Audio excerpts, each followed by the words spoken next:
What's the deal, my people? You know it is Don, Tony, Teflon, Phil, the Issues Guy. This is the Escaping From Podcast, Season 4, Episode 8 episode. We are joined by the one and only Gabs is in the building rocking. What's going on, Gabby? Hi, everyone. So excited to be back. We are so excited to have you back. What up to everybody in the chat? We have two super chats already from Mika has gifted 5 memberships to the Don, and then 5 more to Fill the Issues Guys channel. Thank you so much, Mika. We truly appreciate you. We appreciate all of y'all coming out here and watching us. You know, you could be anywhere in the world, but you choose to be here with us. And you don't know how much we truly do appreciate that, because we do. And we'll give shout outs in 1 second to all the people that are up in here rocking with. But before we do, we'll start ladies first, of course. Episode 8. It had a chance to be a filler episode. Had a chance to say, all right, we're going to slow it all the way down before these last two. What did you feel about episode 8? So obviously, nothing can compare to episode 7. Episode 7, I agree. I watched her live last weekend. It was definitely the best and one of the best of From. But I loved this episode. I actually found so much in the details, so many parallels, so many symbols, so many different scenes going on with different people that actually really there was a through line. So I think there is actually so much to talk about with this episode. I really liked it. Absolutely. I really like the episode 2 for the most part. There was a couple of storylines in it I could have done without, or they could have sort of fast-tracked. We'll get into it when we get into the full breakdown. The whole Victor and Ethan situation could have just been summed up with one conversation with Tabitha where she's just like, oh, by the way, neither of you are leaving. We don't have to go through all this hullabaloo. But I think for the most part, this episode gave you a lot. It verified a couple of things that we wanted to know for a while about who the voice on the phone was, how that's connected to the man in yellow. Also something that I've been babbling about, and I'm sure other people have been babbling about too, the clothing thing. I think it's absolutely sure that now that if the clothing is attached to the shape-shifting in some way, shape, or form. I mean, we're going to get into all of this tonight, but I also think it was some people are complaining that everything just happened in the last 5 minutes. Maybe you should, if you're not looking down the whole time, you look up in the last 5 minutes to pay attention. Maybe that's why you think only good stuff happens in the last 5 minutes. Was it a perfect episode? I'd give it probably 7.5 or something.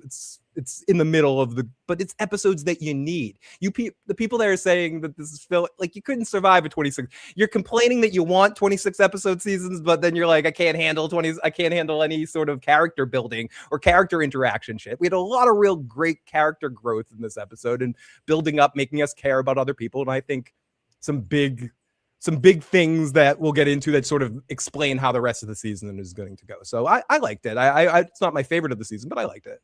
I think it's a little bit better than all. I think it's at least an 8.5 here. Maybe because I'm a lore guy and I like to hear more about the lore than the actual story. And then when we get answers to the lore, it really makes me like get interested. And we got a lot of answers here from a lot of different things in here. So I appreciate it. And it's also, this pushes towards my science fiction theory from the beginning, and almost validates it in this episode. Everyone wants to see magic. It's not magic. It's going to be sci-fi when it's all said and done. You're all going to see. And I think it pushed it. And we'll talk about, I'll tell you exactly how that did if people didn't catch it. Fernandez T gifted 5 Teflon TV memberships. Thank you so much, my brother. I really appreciate you for all your support that you go give to the channel. All right, let's go through some people right here. We got Sonic Your Boy is in the building rocking with us. Nonfiction is up in this piece. TCP is up in here. My man David is in this building right now, rocking with us right now.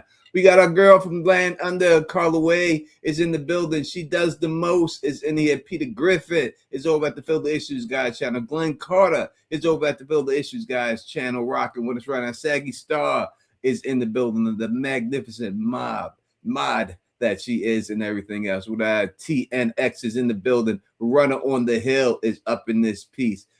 Travis is in here. Someone was in here and they said that they only usually watch the audio cast, but they decided to come and watch. Yeah, a couple of people were asking over the course of the last couple of weeks when we go live and getting subscribing to both of our channels. Gotta say crazy love to Crazy Maz and a few other people that have migrated over to be able to watch us live. We appreciate all of our audio listeners and everyone specifically in Albania, of course. Since we're number 1 in Albania, we appreciate 1 in Albania, baby. Let's get it. We appreciate your get it. support. 100. Oh, and I saw someone comment. They were like, "Wow, I thought I was the only person from Albania listening." So, so thank you. You're not. We're number one in Albania. Greeky, Number what's going on with you? Thank you for the super chat. It's right here in the building. Rock, my man T is up in the building doing that. You know what I mean? Rocket throwing that out there. Let's keep it going. Let's keep everything going. We got Smokey is in the building rocking with us right here. It's Friday. Oh, no, it's not Friday. This is someone else was in there. There's more people in here. It's too many for me to go through. More. Tia is in the building rocking with us. Oh, thank you, Tia. Thank you. We appreciate it. Hopefully, I can get to more. All right, let's go through some things that we've seen in this episode. Let's start with Fatima. All right, we'll start with her right off the bat. Gab, what's going on with Fatima, man? What's the deal with her? Man, Fatima's like womb area cannot catch a break. It's like this woman thought she was never going to have kids. And then not only has she given birth to a demon monster baby, but now the moment she becomes relevant in the story again, now she's basically dead according to her vital signs. And she has some weird veins on her stomach that are not making sense medically. So I know we give Fatima a lot of shit, but I'm feeling bad for her at this point. Yeah, I mean, she's getting it from both ends. She's getting it. She's of course, as we speculated, the golem gets no mention. We don't even see the damn golem in the room. It just melt and disintegrate somewhere. I guess it just it was too hot in Colony House, and the golem melted under the weight of Julie's wig or something like that. Who knows what exactly happened to it? Maybe that's where Julie was. She was smoking weed with the golem. She's like, Fatima won't hang out with me anymore. I'm gonna take the golem and go smoke weed with it somewhere. Oh man. But yeah, not a bad idea, right? But I do think it was. I don't know how to not talk about Christy and Marielle in association to Fatima's storyline. And I thought this was an awesome episode for Marielle. I think they gave her perfect opportunity. They kind of hinted at this a few episodes before with her being like, we got to get involved in this. And they've really done a great job without even realizing it, turning Christy very apathetic to the whole situation. And they set up that big confrontation with them through Fatima. And I thought that really worked in the episode. And I thought it really kind of brought all the characters together and also gave Ellis stuff to do. Like Ellis was an understandable asshole tonight, where I'm screaming at him, but I'm like, I get you, Ellis, but you might be right, Walter, but you're still an asshole. Shut up. He's not right. He's not right. I see where he's coming from though, Tony. Like he cares. I don't. I'm be honest. Y'all dancing around it. I mean, this is like, I don't know if you're Fred Astaire, MC Hammer, Michael Jackson, but you're dancing around the obvious question in the room here, and that is she becoming a monster? I mean, that's what we need to be. That's definitely. I think that's a given. Gab, what do you think? I really hope she's not becoming a monster. So I want to think about it in the way where, I mean, I know that is a given. She thinks she's becoming a monster. Everyone thinks she's becoming a monster. I don't want her to become a monster. And I know we don't get what I want, unfortunately, with all of this. I thought about, Jade talking about energy neither being created nor destroyed. And I thought that was true here. We saw that with the egg being smashed into Roger, and that reanimated him in a way. So there's this idea that I was thinking about like this life force energy as currency.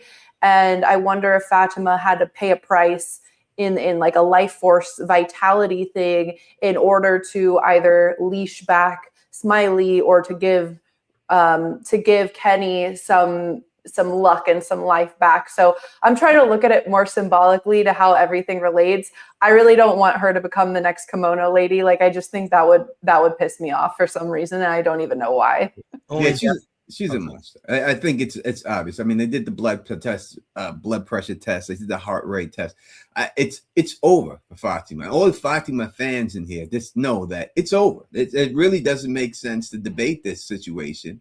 This is what she's becoming. This is what she is. And now when it comes down to it, what are you going to do before you fully turn?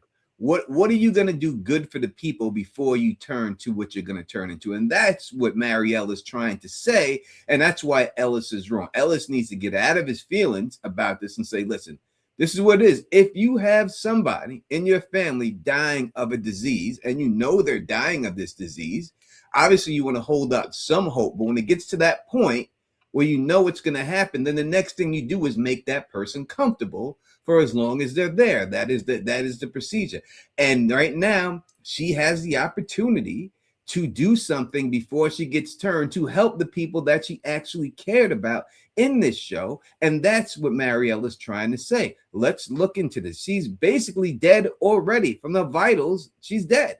So you might as well say, all right, what's going to happen? What can we do? If you've already saved one life, can you save a bunch more before you go? That's why I think he's wrong. And that's why I think that's where her head is at. Because if her head is there already, and she's already saying this, then why are you fighting her if this is this chick's wishes? So that's when I look at her like she knows that it's a wrap for her. I think it's a wrap for Ellis now too, because he already had if you had no home without you. All right, go stay in there and die with it then. All right, buddy. He knows he's not the favorite son. He has to look at Boyd choose Kenny every time over him. I mean, you feel bad for Ellis a little bit. His dad likes Kenny more than he likes him. It's a hard situation for the kid. But I agree. I think Ellis is gone too. And I think Fatima, only death can pay for life. And she is on her way out in some way, shape, or form. Although I agree, Tony, she's going to go the grenade bomb kind of route. I think she's going to be an integral part to this plan. But I don't think this plan is going to work in the end. So I think it's all going to be in a way. She's becoming like the Golem of Prague, which we've talked about, where she will offer protection until she doesn't, until she becomes a big issue, and then will cross over. So, like you said, she has the opportunity to do a lot until she can no longer do anything. Maybe that's why the Golem is no longer there, because she's just become the Golem. Yeah, or it used its value already with the situation with connecting with Smiley and stuff like that. You have to forcibly disconnect the anchor. I guess would we say that the Henry situation would be the next? Real quick before we get to Henry, I'll say, listen, she is what those parents are, right? Everything we heard that those parents did, she did. That's why she's becoming what she's becoming. You know, she had a baby, she sacrificed her baby. Yeah, she was in a ceremony without realizing it. Listen, it doesn't matter. She was in the darkness. She was downstairs. She was in the darkness. She had a baby.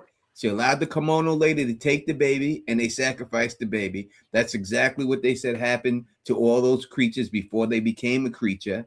And that's what she exactly did. So that's why she's becoming a creature. You're right. She, and that's what I was saying. You're right. She wandered into a ceremony halfway through, and she got, God blessed. She got dunked into the water and she's baptized to become a monster at this point, and she can't help it. Whether it was accidental or not, she was in that room at that moment, and that made her change. Well, Victor said when he first met Elgin, I don't like this guy, right? When he first met him, he said he didn't like him. He knew something was up. So that is what it was. Elgin's the one who got this shit done for him and stuff. Go ahead, Gab. Do you guys think this happens every season or every cycle, where someone joins because originally the immortal monsters are the ones, like you said, who sacrifice their kids? Do you think this is a crucial part, or this is just they've never figured out how to potentially kill and then rebirth a monster? I don't know if any monster's ever been killed before. Boy, killed it. So that's what I'm thinking. That's why it went down this way, because no one's ever been killed from what I know. Unless there's something I'm missing. But I don't think any of the monsters ever been killed before. Because when that monster got killed, those monsters stood over it, shocked, looking at it. Like they didn't know what was going on. They froze and they all seemed real extra interested in it. Yeah, like they didn't know what was going on. Like this has never happened before. So, that's what it is with them. Go ahead, Phil. You wanted to talk about Henry. Yeah, Henry. Henry was. I love how in the subtitles it just said audibly weep. Through that whole scene. Just like,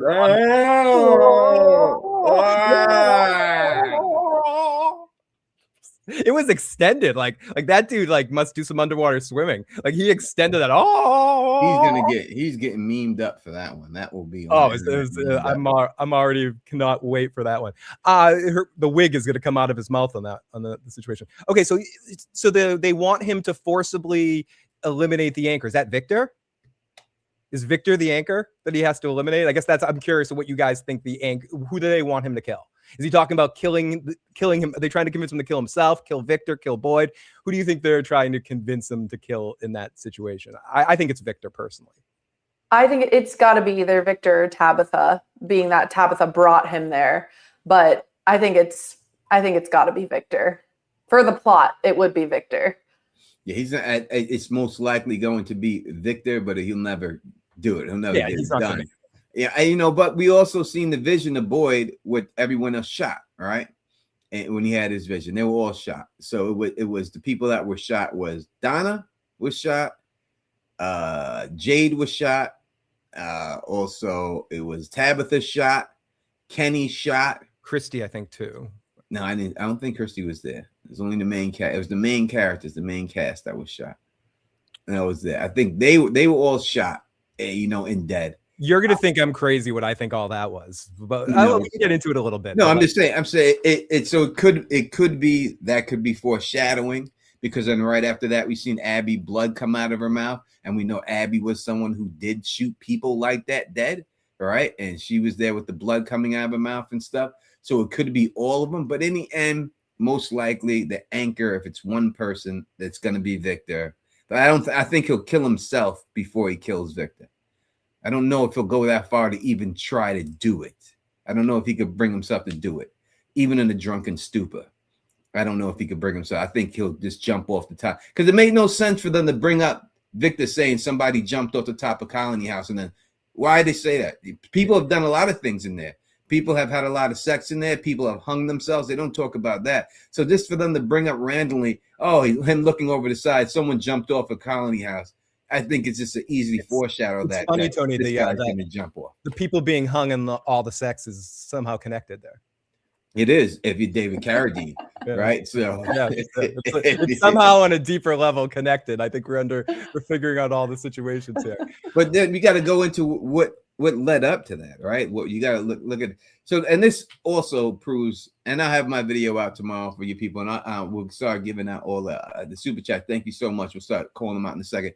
But it also goes into my theory about this being science fiction and a parallel universe. I think that is a parallel universe he's seeing. I don't think it's made up by her just concocting stuff. I think she's showing him what it's like for him in a parallel universe. This is what happened to his family, and she's putting him in that situation. And we've seen it happen in Days of Futures Past and X-Men, where they transported somebody's psyche into someone in the parallel universe so they can experience what was going on there. I think that's what she's showing him. That's what his family is in the parallel universe that never went there. He got fucked up on the acid in there and's been in that place, and the whole thing's a lie. He's not going to be able to go to that life, but I do think that that's a real life that's going on there. And if Victor is there, and Victor has a son named Sebastian, and Eloise is a teacher who's flying in. I do believe that's all that. I mean, you think when we see Eloise, she's going to be Sarah? I think she is Sarah. I always thought she was Sarah. This is the perfect opportunity to have your theory come true. Is if she shows up in that room and Eloise is Sarah. It'd be great. It could happen. I mean, that'd be wild. It's Sarah. I'm telling you, Eloise is Sarah. You're going to get a chance. You're here. We're going to get a chance. I know everyone's expecting them to be the exact. I think it's, it's a reincarnation situation of Sarah, Eloise. I don't think, but I think that's what it is. I think it's done. I think that's a done deal. That's going to be Sarah in the end. She's going to be the reincarnated version of Eloise. It's going to be her. It has to be her. There's no other way for it to be. But we know it's put in the head by the man in yellow. We got the yellow sheet, yellow paint on the wall. You got the mirror with the star that's in his house that's in there. You also have the couch that's in his house that's in there. And you have the other picture that's in his house that's in that room too. I just don't know how the connection to the jukebox playing in the how would the man in yellow know about the acid hit? He knows everything because he was. How would he know about that acid hit? He knew Miranda. He knew Miranda, and Miranda knew that information, so he could have talked to Miranda when she was there earlier. And Miranda just said, "Yeah, I took some acid with my husband. Yeah, before I came here." And then we don't have any proof right now that he knew Miranda. Didn't he eat her? Yeah, she was already dead. Those small months had killed her. But Victor said he talked to the man in yellow and he hung out with everyone and was friends. So it is because he came in as a decoy. Like he came in as the man in yellow in the funny suit. It's safe to assume that they did have some interaction. But we don't know.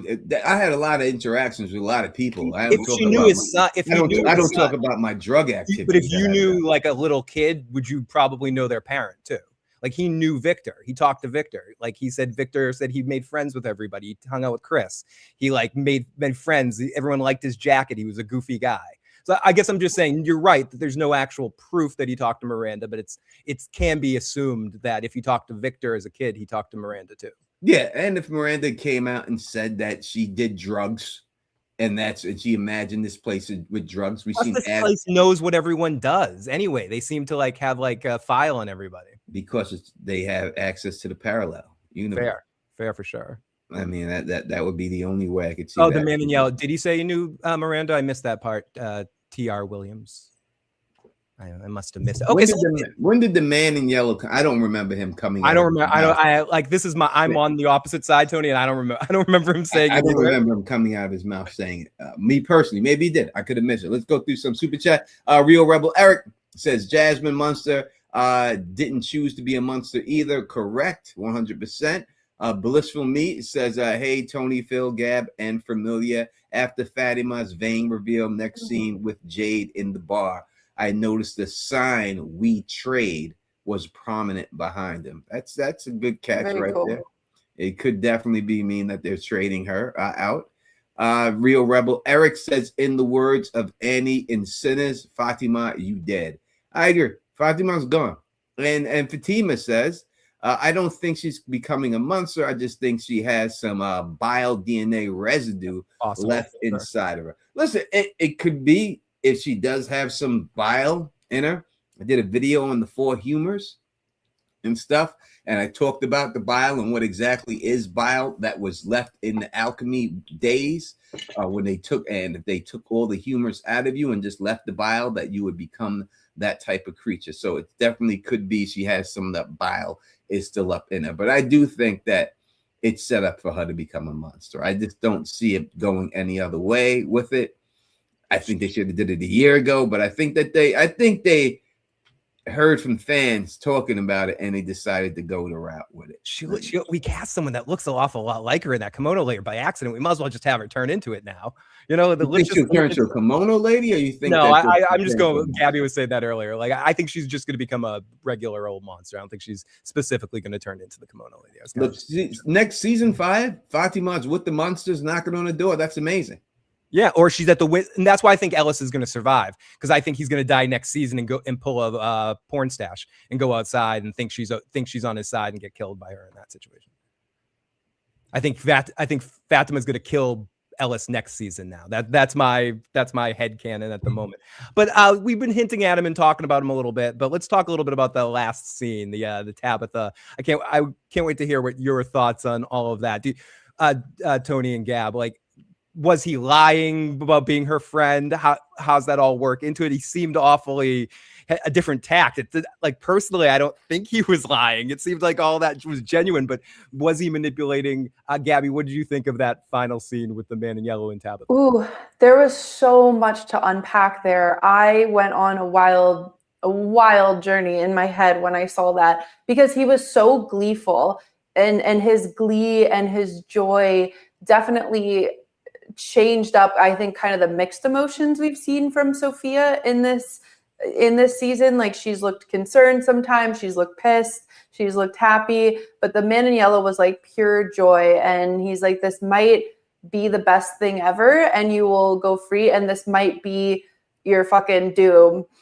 So I have a lot of thoughts here. If what Mari said was true and they really need hope, they need to like feed on the hope of the town, then nothing says hope like a big bubble of people who really think they're getting out of there and a full mobilization of the town. But this kind of led me on the sci-fi route that Tony was talking about maybe the man in yellow is just playing a part in all of this and he doesn't even know. Like, maybe he doesn't know what the truth is. And I think it was Sarah who said the monsters are trapped. Maybe the man in yellow is trapped. Maybe he is playing a role, just like the priest comes and plays a role, just like the cop or ex-military person plays a role. But I do think he was right when he said, we're friends at this point, because it's been 500 plus years, and the soul of Tabitha is probably someone he's gotten to know over the years. So I think like maybe he really did like Jim, and that's why he kept his teeth and liked the priest's dad. But he's playing a role. He's playing a part, which I don't know. I can't wait to hear what you guys think, because that scene, I feel like there's just so much to it. He likes a lot of people because he's got a lot of teeth. What are you thinking, Phil? Yeah, and I think he specifically said that he liked Sarah, so I think Sarah's dead by the end of the season. The way he's like, "I like you too, Sarah." Like when he says he likes somebody, that's like the sign of death. I think that scene was really incredibly done. I think a couple of things. I agree with everything you said, and I don't want to double up too much, but a couple of things that stood out to me that kind of hint towards him having some sort of deference towards her, like the way he was kissing her hand at the end was almost like my queen. Like he was either playing it like that or playing it very like yes, like almost, oh, you haven't remembered that yet, okay, so I'll be a little nicer here. I don't know. I definitely think it's a given that Sophia one way or another, or the man in yellow one way or another, wants those bones dug up, whether because I think it's more the second half of what he was saying, like unleash an evil. Well, you'll see. And I love the look on his face. I don't know. He just gets this look like, because I honestly think he does it. It's a dice roll for him in this situation too. At least that's the vibe I got. How about you, Tony? What do you think? Yeah. So I think number one, first and foremost, it's you don't miss Doug Hughes till you don't see Doug Hughes. Like I miss the man in yellow. I miss Doug playing him. Like Freddie. And look, I'm here. I wax poetic about Sophia every stream because I think that actress is amazing. But God damn it, give me some more Doug Hughes. I mean, that the way he plays this character could truly be an iconic Freddy Krueger type character, just for his attitude, his quirkiness, everything about him. Just it really could be a huge character that people dress up on Halloween and act like if they just gave this man some more screen time to flesh this out. Now, that being said, we find out that he is definitely the voice on the telephone. Yep. Right. He's Baby Thomas. So let's go sci-fi. I'm telling you, sci-fi elements. I've never seen magic allow somebody to talk into a telephone. I've never seen magic allow somebody to talk into a CB radio to Jim. All these things that we keep seeing, or the music box turning on and everything. I've never seen magic allow these things to happen. What that is some type of sci-fi technology that he's using to do all these things. And that's just, and when you go back to even Henry and his thing, every time Henry got into a flashback, it was always triggered by a sound. It was the crashing of the plates, and then he went into it. And then he was outside, he heard the sound, and then they showed him his Sebastian playing a song for him, and that's what woke him up. Joni Mitchell song. Yeah, that's what woke him up again. In Fringe, and that's the people who made this show, also made the people who made Fringe. Every time they did a parallel universe, there was a way for them to get into the parallel universe. Number one was through heavy doses of LSD, and number two, this to have a person access the parallel universe and talk and see what's going on in there. Number one was heavy doses of LSD. Number two was frequency. It was always had to be the right frequency. Your brain heard the right frequency. You were allowed to pass through into the parallel dimension. And that's exactly what we see here when we see this guy going there, because it's constantly always a sound. They didn't have to make it a sound. They could have did everything, but it's always a certain sound that he hears. And when he hears it, that's what transports him back. So in dealing with Doug, the man in yellow, the kiss on the hand and the way he says, "You don't remember me," means to me that they had a relationship in the past. My queen. Like there's something going on there in the past. Like in the past, maybe the original version of something happened between them. I know they're Jade and her are supposed to be these star-crossed lovers who keep coming back at the thing, but you don't kiss a woman's hand like that. Maybe he was a Jim. Maybe he was a Jim or a Henry. I think he was maybe he had a relationship with her and she left him for this dude, or he wanted to be with her and she didn't want to be with him and she was with this dude. But when you say you don't remember me, there's something else other than just Miranda. Like, and he's like, "You're gonna remember me." And the way he said it, it's like they were together at one time. And that's what I think. There's something going on there that at one point they were together. And that's just what it is. That's what it is. And like Carter, I don't hate magic. I just don't think it is magic. Did you read that whole comment? The one thing I'll say to that, I wonder if though he has been rooting for her this whole time, like in that would change the vibe, right? If all these times, every 4 decades, he sees this woman get uncooeyed back there and give it a really fair shot, and that's endearing to him. The only magic I saw in this was why did Sophia sniff the mugs? Because there's something with like bodily contact. So I'm like, did she sniff Ethan's mug and then was able to do the voice of a little boy? Like that was the only magic I saw come through, where there was like a scent, voice, DNA residual transfer going on there. And she was just talking like Ethan, which then could be Thomas. I don't know. It's funny that you talk about the sniffing. I made a note in the recap about the sniffing. Maybe it's not magic too. Maybe Sophia is just creepy. You know, maybe it's an actor's choice to add a little creepiness. It's a weird thing. You know, with like Smiley touching things, or there's something to do with the creatures and having like a lack of your bodily functions or something about touching and senses. So it's just like, oh, I'm in this body now. I can suddenly smell things again and like enjoying the moment of smelling something, because it is noticeable now, like smell the egg, smell the situation. Could just have whatever alien creature it is. There you go, Tony. It could have a really good sense of smell. It could have some super smell and it's like setting it a situation. So it could also not be magic. But I did notice that too. I noticed like they're making it a point to show the sniffing, but I think maybe it's just like Smiley touching things. It's just weird quirk. Yeah, that's fair. You know, so when you deal with this with Doug and all this, again, he could have been a human who was infected with DNA. I said from the beginning, you know what I mean, that the man in yellow was trapped here. They're keeping him here because they want to experiment on him. There's a good chance that he wants to escape. He wants to get out of this place. And he's going through these motions because he has no choice, because he's trapped in there and everything. So I still think that that's playing out here. We've also learned a couple of major things in this whole situation. He did not want to kill Tabitha, right? He purposely brought her there not to kill her. He had no business killing. So that means, if you want to dissect that situation, that means that the whole thing with Tabitha coming back was all because of him. He set that whole thing up of her coming back. And how I break it down is like this. Sarah said that the voices that she heard told her that 2 cars are coming, go outside and you'll see them come.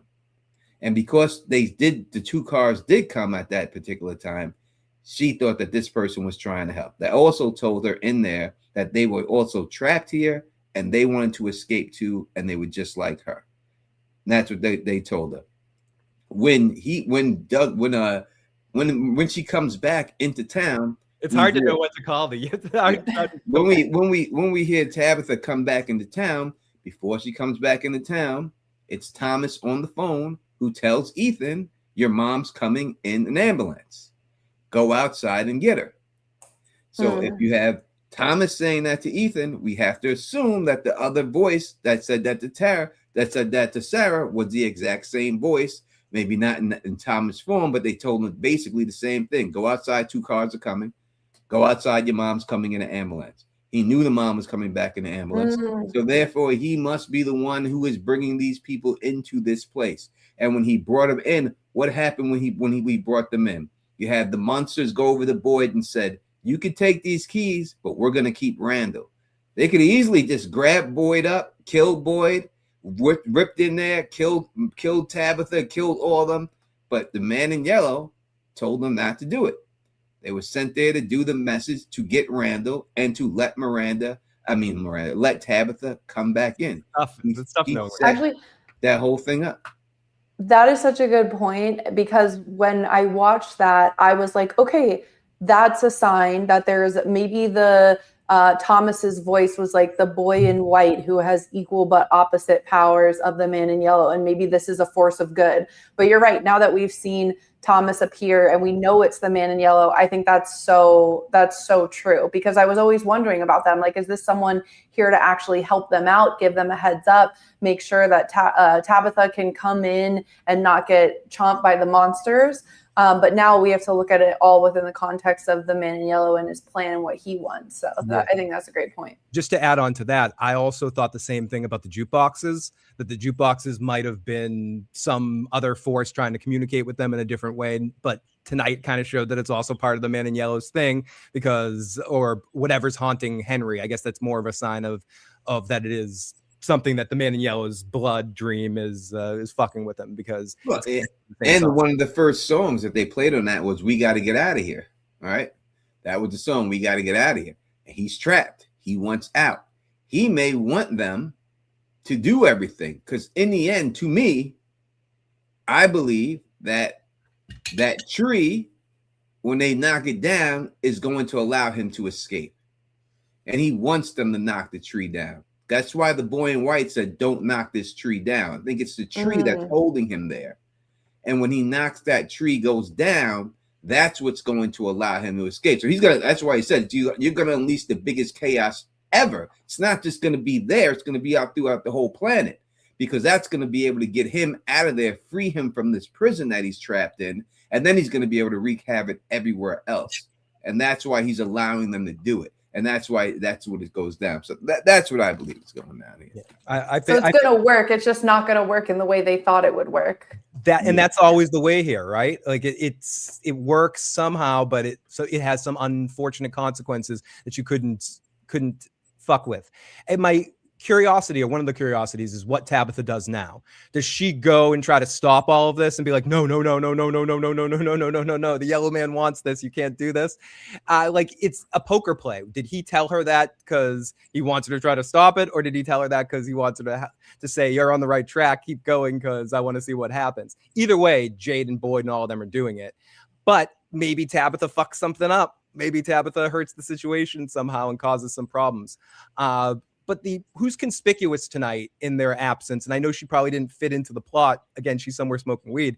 But also with the finale of this season, is Julie's story walking not going to play into it? Or is they just going to come up with something for her to do in these next 2 episodes? Where will her story walking fit into the end part of the season, do you guys think? I was confused by Julie's absence, because now it's been 2 episodes of her not story walking. She was talking donuts. She was talking to Elgin last episode. It's like, ever since that girl cut her hair and donned that awful wig, it's been truly downhill. I feel like she has to see her dad, or she has to see somebody. I truly, but I also thought Acosta was going to play a major role in some sort of discovery towards the latter part of the season. So I really don't know. I thought Julie would see Sophia, the OG Sophia, the man in yellow, something, but she's been easily kind of knocked off of her vibe, and she's just smoking. Yeah, well, we've seen the OG Sophia when Miranda pulls up in the car. She's standing outside with the girl. I still think there's a chance that Acosta does find the picture of the OG. Too, I'm hoping. Her too. Also, I think she will find that. But when it comes down to Julie, yeah, we're definitely going to see it, because we have a casting for a colonial woman this season, and we have not seen the colonial woman yet, right? And that's in there. That's the casting. That's still in there as listed as colonial woman. And she's there for 1 episode, and we have not seen her in that episode. So I think it's a good chance that Julie goes back in time and sees the man in yellow and the colonial woman, and somehow that's going to be her mom and the man in yellow, and they're going to be together and stuff. A lot of this shit, a lot of things be happening in life over butthurt men, and I think that a lot of this could be that the man in yellow is butthurt over not getting his woman and stuff. I just can't get over the fact when he's like, you don't remember me yet. That's just not something like you're gonna say that if you just seen like Julie and them. He sees Julie is like, we got to stop running into each other like this. But he doesn't say, hey, you don't remember me. He purposely says, and he says, I missed you. I missed you. I really, and that's just like he's missed her. He's seen her the whole time and stuff, and watched her from afar. But he missed talking to her. Like, I missed you. When you say I missed you and you kiss in the hand and you don't remember me yet, to me, it sounds like there's something sexual that happened between them, or he wanted to happen between them. And I think that's where they're going to go with it when it's all said and done, with their character. That's crazy. I don't agree with you, but I would love, like, that would be such a cool twist if that were the case. Like it's this like unrequited love, and that's a major force in it. I think that would be hilarious.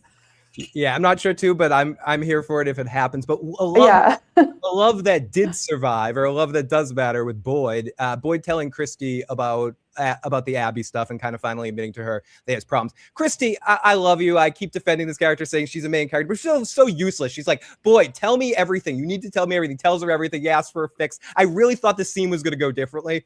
I thought it was going to be like she was going to give him some pills and he was going to take pills and be okay, but he's really going to like cost his life to survive through the situation. But no, she's like, oh, I can't really do anything. So why does he need to tell you, Christy? What's the point? You can't do shit. But one question people keep asking, and I'm asking it too. The one line that she says specifically when she says, are the tremors connected to the hallucinations? So could it be possible that Abby's trying to talk to him? If we're going back to the maybe something good is here. I interpreted the all the dead people thing differently. I think Cautry and Abby were trying to do what Cautry said later, like get Boyd to forgive himself for shooting Abby. And I think what Abby was trying to say in that scene with all the dead people, if you didn't kill me, I would have killed everyone you care about. Mm-hmm. So, in kind of telling him, forgive yourself, because you need to do this plan. You need to do the bones. You need to do the situation. So I guess a couple questions. Do you think Boyd really has Parkinson's this bad, or is something about this place causing his tremors and his hallucinations? And do you think that Abby thing was just another Man in Yellow thing, or could it be something different or something good, possibly? Gabby and Tony. Yeah, I think, I don't know, the Parkinson's is hard. I think it might be psychosomatic. I don't really have a strong feeling on that either way.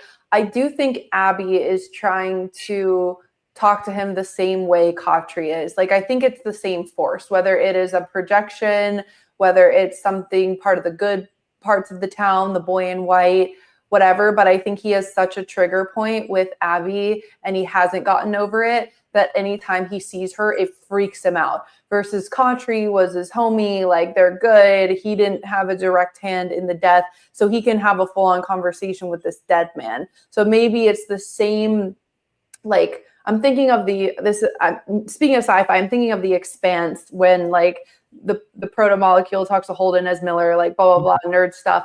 But it's like, it has to be in a way that you could, yeah, you get me, Phil. Like, it has to be in a way. It's time thing. Yeah.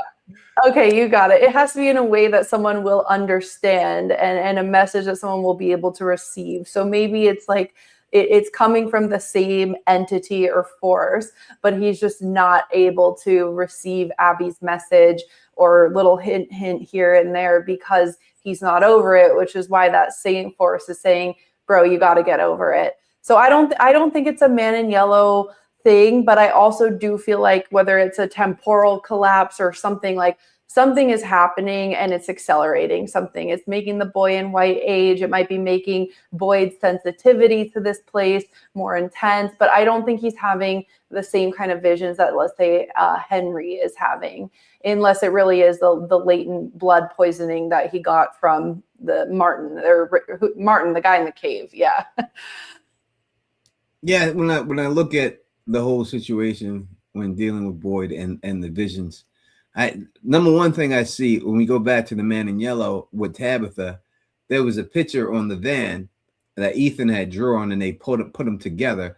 They put up Father Cautry, and then underneath him they put Sarah's brother underneath him. I don't know why Ethan would want to remember Sarah's brother. I can't see why that's someone he could have drawn. Nathan. He could have drawn a lot of people there, but they put him there. We know that Nathan is the cause of the bug monsters that came in there. Father Cautry, when I look at everything that he's done nothing positive in order to get Boyd to do what he wants to do. I haven't seen the positive aspect of him yet.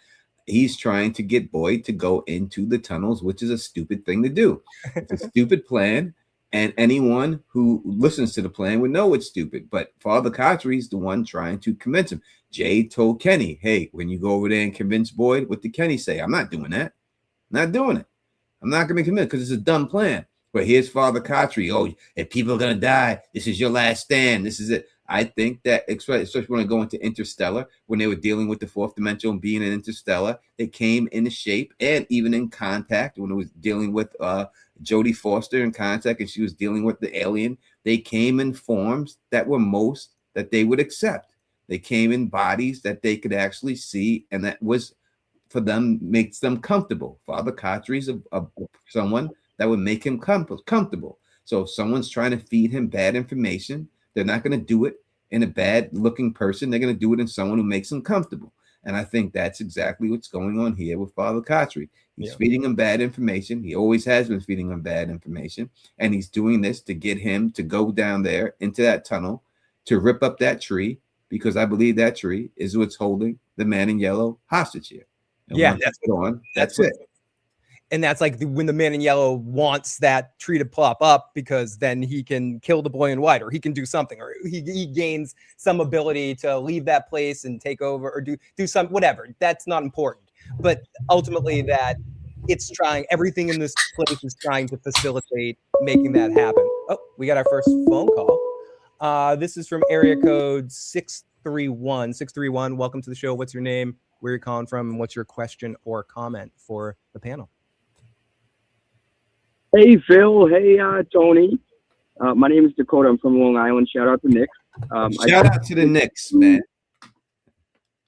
Yes, I wanted to see if you guys have heard Taryn and Real's recent theory about who? Azazel. Taryn and Real. And the man in yellow. And Taryn? the reason I wanted to bring that up. You said Taryn or Karen? Who did you say? Taryn and Real. All right, go ahead. No. Yeah. And so I was looking into John Griffin, I believe one of the showrunners, and when he was talking about the inspiration for the man in yellow, he said he was witnessing a man, I don't remember where it was. It was a man in a yellow suit dancing on the street. Yep. And he described it as what looked like an angel trying out his body for the first time.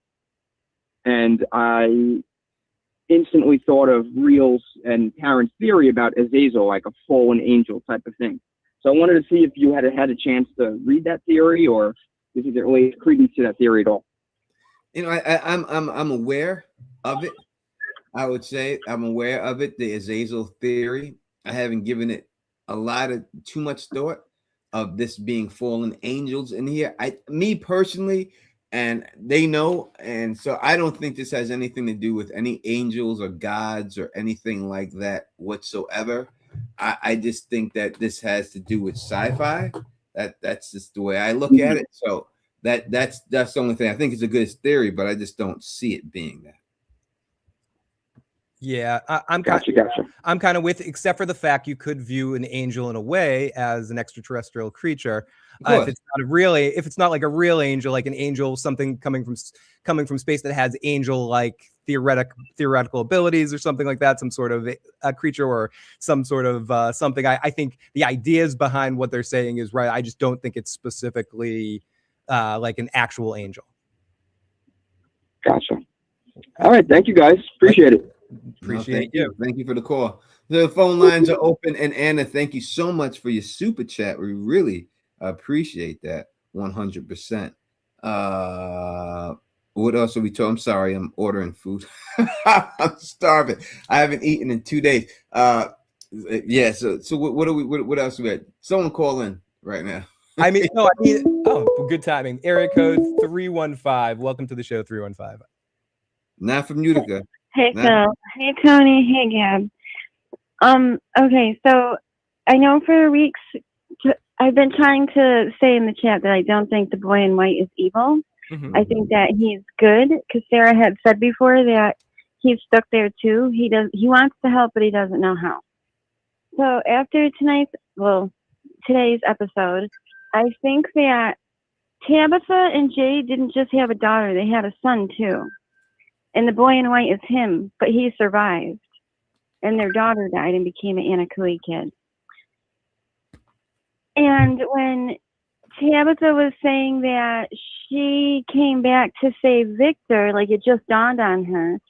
I think they're looking for the wrong kid to save. They think they need to get the bones of the dead kids, but what are they going to do with them? They can't bring those kids back to life. I think maybe Victor getting out, or the boy in white's bones, because the boy in white hangs out at the lighthouse where Tony thinks the Lake of Tears is underneath. Mhm. Maybe it's his bones that need to be set free, like the lonely dragon, who would be also the Victor, who would also be Ethan. Yeah, I think that the bones are a hoax. I think the bones are Al Capone's vault. I'm sure a lot of you Or- people, Gab probably does not get that Al Capone's vote because he's too young for that. But all you older people here, you understand what Al Capone's vote means Or and her stuff. You know, so I think it's a situation like that. I just think it's a manipulation. I think Jay's been manipulated. His whole vision was manipulated. Everything about it was, and that is why it's going down. And that's what's be going down when it's all said and done. It's just a con. It's just conning these people to fall into this trap, and I think that's what's going on here. Well, no, I agree with that. Right, because they're going to the wrong place. I think they need to be the Lake of Tears / near the lighthouse, wherever the boy in white is. Like, I don't know. That was like his area. Mm-hmm. I don't know. I think the boy in white is evil too. I don't trust the boy in white. The boy in white's not a boy. He's that grown ass man that we see in the beginning in the From. We see him there, and he's dressed up as a boy. Again, we talked a little bit about just before Interstellar how these creatures come in forms that make people feel comfortable. So him pretending to be a little boy to talk to Victor would be something that he would have to do. You know, but in the end, we've heard Sarah say he's not. I don't think he's a boy, so he's just masquerading. I don't know. I just know that every time I see Chris Hansen on TV and someone masquerades as something, Chris Hansen gets him arrested, and that's the way I look at him. Now, why don't you take a walk in here, Sarah? We got to talk to you about something. So take a seat. Right, but in my theory, right, he would have lived his whole life there and died. Like Victor was on his way to. So he would have grown to be a man. But his ghost, I wouldn't be surprised if it came out as a child, because he would have been a perpetual child that never actually grew up like Victor is. Yeah. He doesn't act like Victor though. Like he's not acting like a perpetual child. He's acting when he talks very grown up-ish. When he says he talks in riddles though, you know, but he talks pretty much grown up-ish and stuff. I just think he's evil, and that's it, or a manifestation of Victor's memory. It's one or the other. You guys were the ones who made me think that the boy in white might not be good. I think the last time we had a conversation, I was fully boy in white is good. He's the angel. Man in yellow is the devil. So I'm curious, do you guys think there are any forces for good helping move things along in this world, or is it just evil entities in different forms? I personally, and thank you for the call, caller. I personally think the good forces, I'm starting to think now the good forces are just the souls that haven't left there yet. Okay. Like the people that are still alive, whose energy is there. But even that, as Tony was saying, if that's Cautry, he hasn't been very helpful other than to tell shit talk Boyd from the grave. So Tony, how about you? What do you think? And I just don't think there is. No, I don't think there's any helpful anything in there trying to help them get out.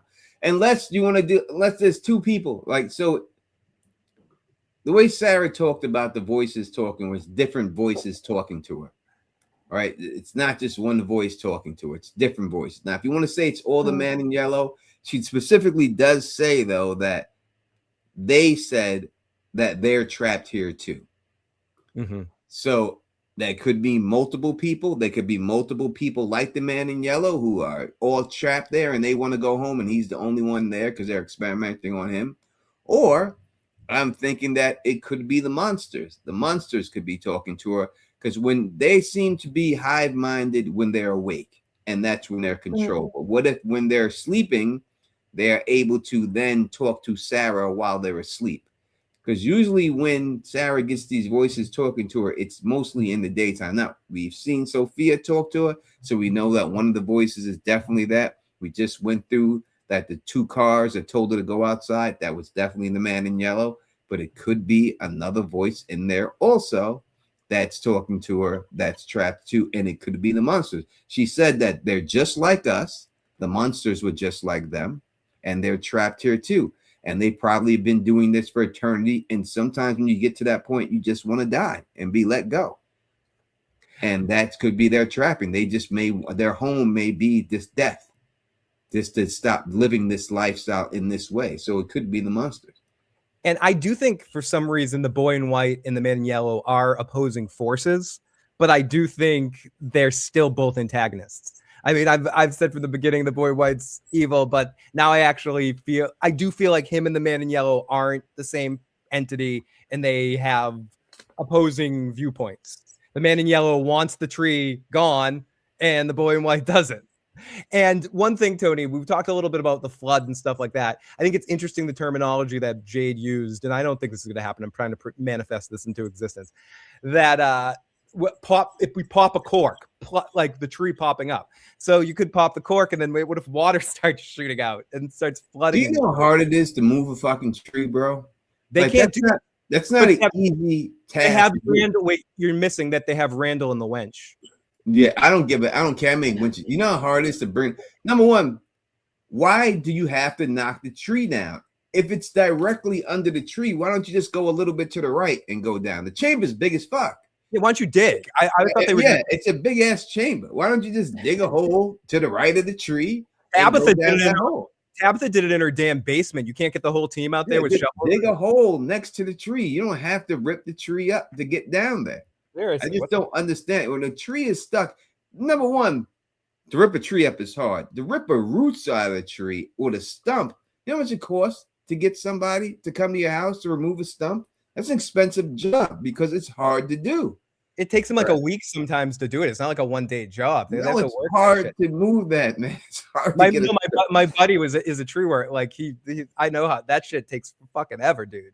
Takes for fucking ever. I just don't get it. I just think they should just dig a hole right next to it and then go down the hole. To your point, Tony, usually they don't even take out, they just shave it down so low. That's why if you're walking in some neighborhood, you just see the very base of a tree because they can't even pull the root out. It's too much. And Jade's like, yeah, you just put the car. Yeah, with all these cars and the lack of gas that they have and these tires have been popped, they have one car. Which car are they gonna do? They have a Mack truck. Is this like the movie Maximum Overdrive, where they have like all the giant, like their truck stop I don't know about, where they're gonna get like a bunch of 4x4s? They're gonna try to use the ambulance. Like what car are they gonna actually use for this? You would have to chop that tree with an axe all the way down, just about. And if you use the car to pull the tree, it's coming down the way you're pulling. It's gonna collapse on the car, and you're going to die. Yeah, it's gonna be the Titanic. It's just not. It just doesn't make any sense. It just doesn't make any sense. The plan is stupid.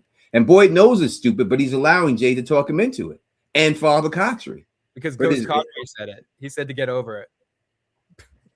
Yeah, because originally Boyd said landscaping isn't a fucking strategy or whatever his direct quote was, which was hilarious. Great line, yeah.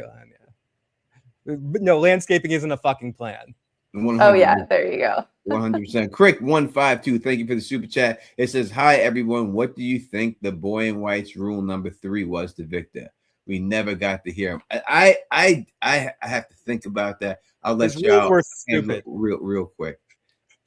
Whatever his rules were, they were stupid. What was it? The first one was eat lots of peaches, and don't be too lonely or something. Yeah, like talk to pillows. Yeah, talk to your pillow. Yeah, talk to your pillow. Be like Tom Hanks on that the movie Castaway and go, well said.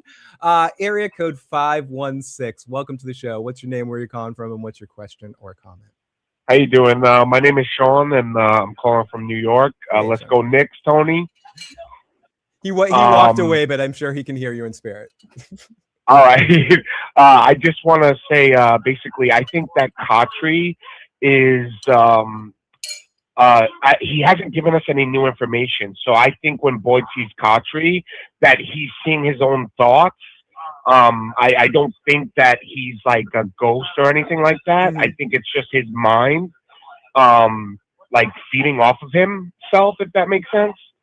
And I also wanted to know what he thinks about Fatima and her, changing into a monster, and what he sees for that outcome.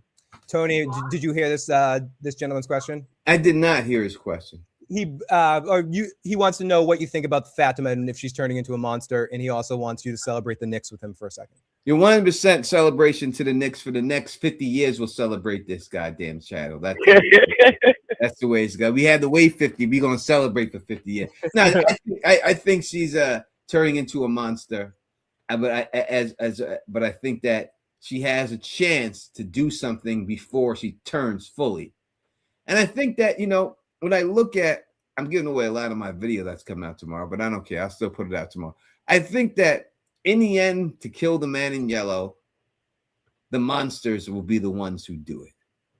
I think that when we look at how Jade is always killed by the town people that he trusted and everything, I think it's going to be to the point where the man in yellow trusts the monsters that he's in control of them and get killed by his own type of creation, like a Frankenstein monster type situation, because he can't hurt them. They have no blood. They have nothing. His claws won't work on them like they work on humans.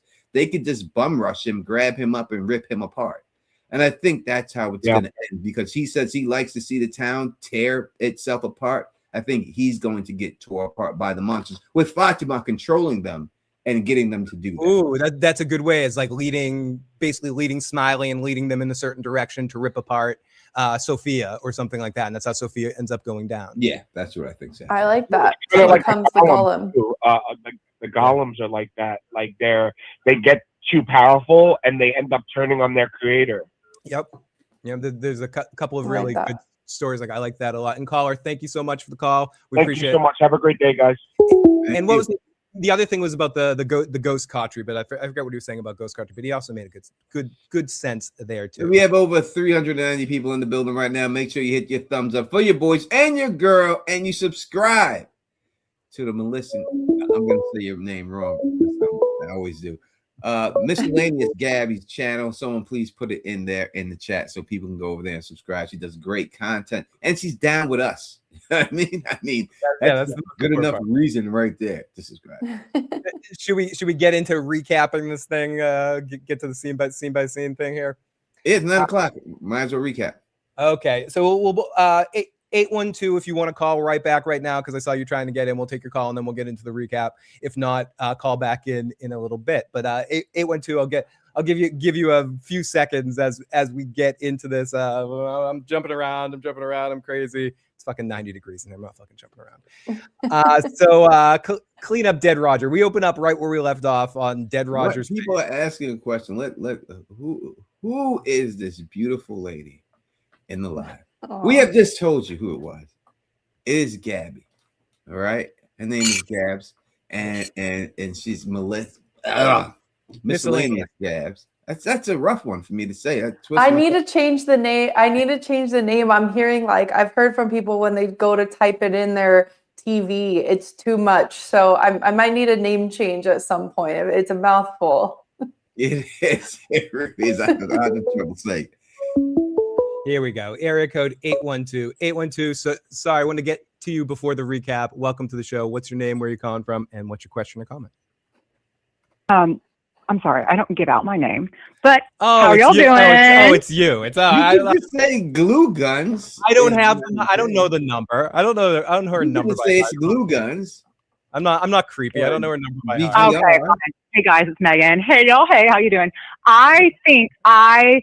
Well, first, if somebody's already had this theory, let me know. And if somebody hasn't had this theory, I'm probably wrong. But let me tell you, I think I have this figured out again. I'm back again, and I do have it figured out. So, Boyd's ring that we were talking about earlier when it fell down the steps, he didn't know where it was. Mm-hmm. Recently, when I was sick a few weeks ago, I did a whole watch through. I think that Abby shows up certain times when it is, or I'm not sure about Abby, but I think when Julie story walks is when time gets funny. Jim came back when Julie story walked, and I realized it was the night that he looked the same. Okay. And I do think somebody has mentioned this, but I didn't realize it. It's the night that Randall tried to kill Donnie, had her tied to the tree, and then Boyd, Jim, and Donna had to stay the night in the RV. Do y'all know what I'm talking about? No. So wait, let's say it again. Let's say this again. Yeah. Boyd tried to. I'm sorry, I'm jumping around. I need to realize you're not in my head. Okay, the night that Boyd and Donna and Jim had to stay in the RV because Randall tied Donna to a tree. Yeah, when he like held her by gunpoint. They didn't stay all night. Okay. That night is what Jim was when he showed up to Ethan.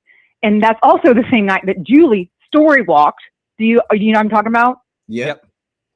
Okay. Following you. So when that happened, I think Jim was pushed forward to the future to see Ethan.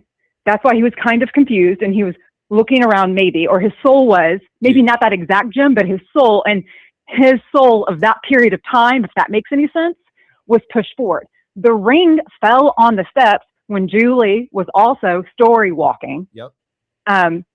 So that must have been, I think that was some type of time thing, whether in the future or the past, Episode Boyd had 4 dropped the this ring and season. it fell down the steps, or Abby, you know what I'm saying?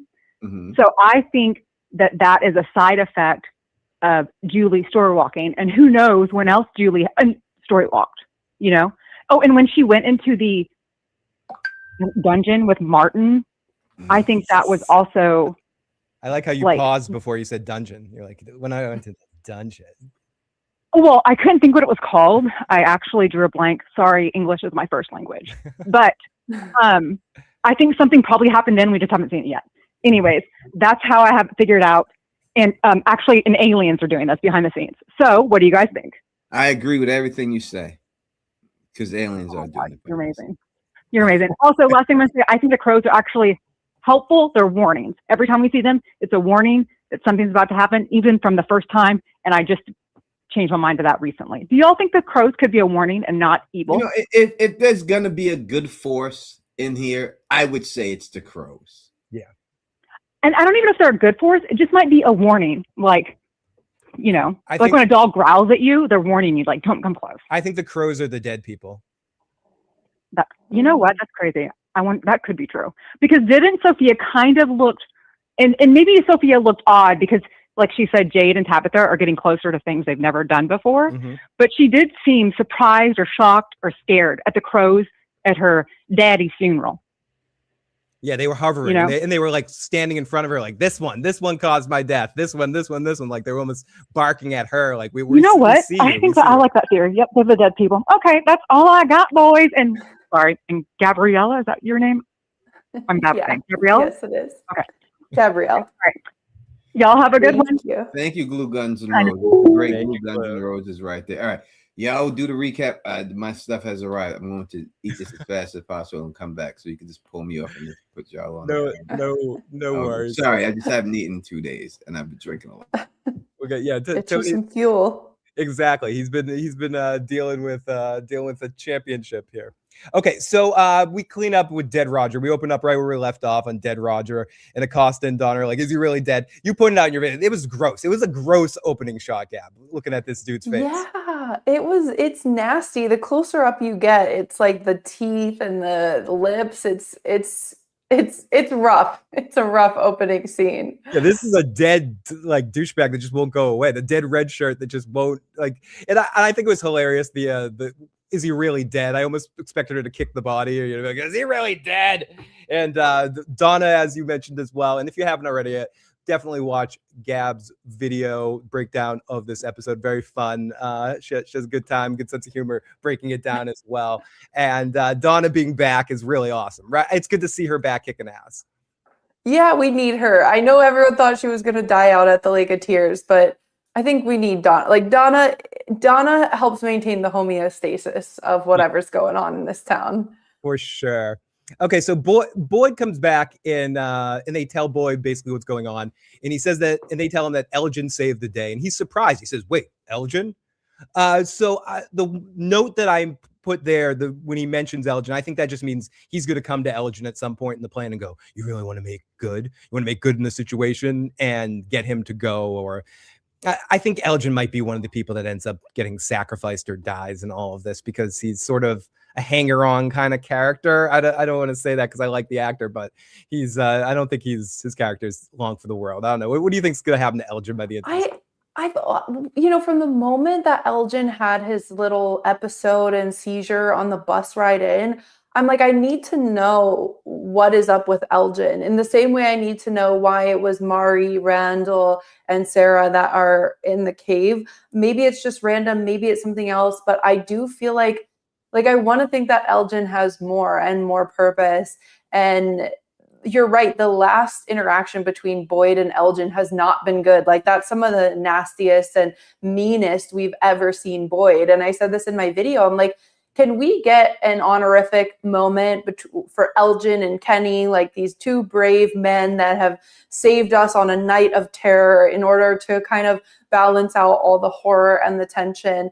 I really don't know what's up with Elgin. I hate to say it, but I feel like if he just goes down and sacrifices himself, I could totally see that, because I don't think he's doing much now. But I'll almost feel a little disappointed in why him. He came in as this like chosen one, or this one with heightened sensitivity to the town's powers. And I feel like part of me needs to know why. Yeah, and it makes sense too as well. Like these bus people, if all the bus people sort of end up being some of our sacrifices and stuff like that, and they're the people that go down. If like Randall and Elgin go down there, and Marielle forces herself down there too, and they're all the ones that go. It's like the bus thing was almost for naught. Huge thank you to our good buddy Edward for the $5 super chat. It means more than you know, my friend.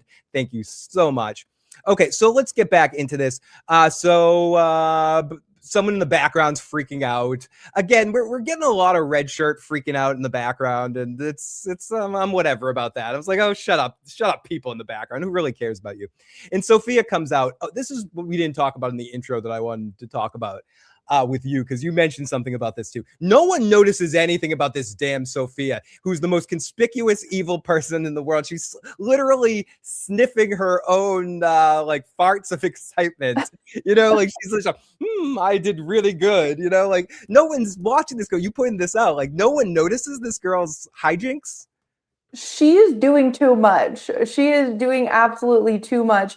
And if these people were like good detectives, or even not even good detectives, but seasoned townspeople, like if Donna's been there some of the longest, you'd think there would be some sort of element of pattern recognition to like, hey, normally when people come, they go through these stages of grief and they're kind of quiet and then they're kind of weird. Never have I ever seen someone that's right the fuck in the middle of everything going on and is sneaking around asking too many questions. This good little, and creeping people out. Yeah, like, hey, what about this? What about that? What about this? It's too much.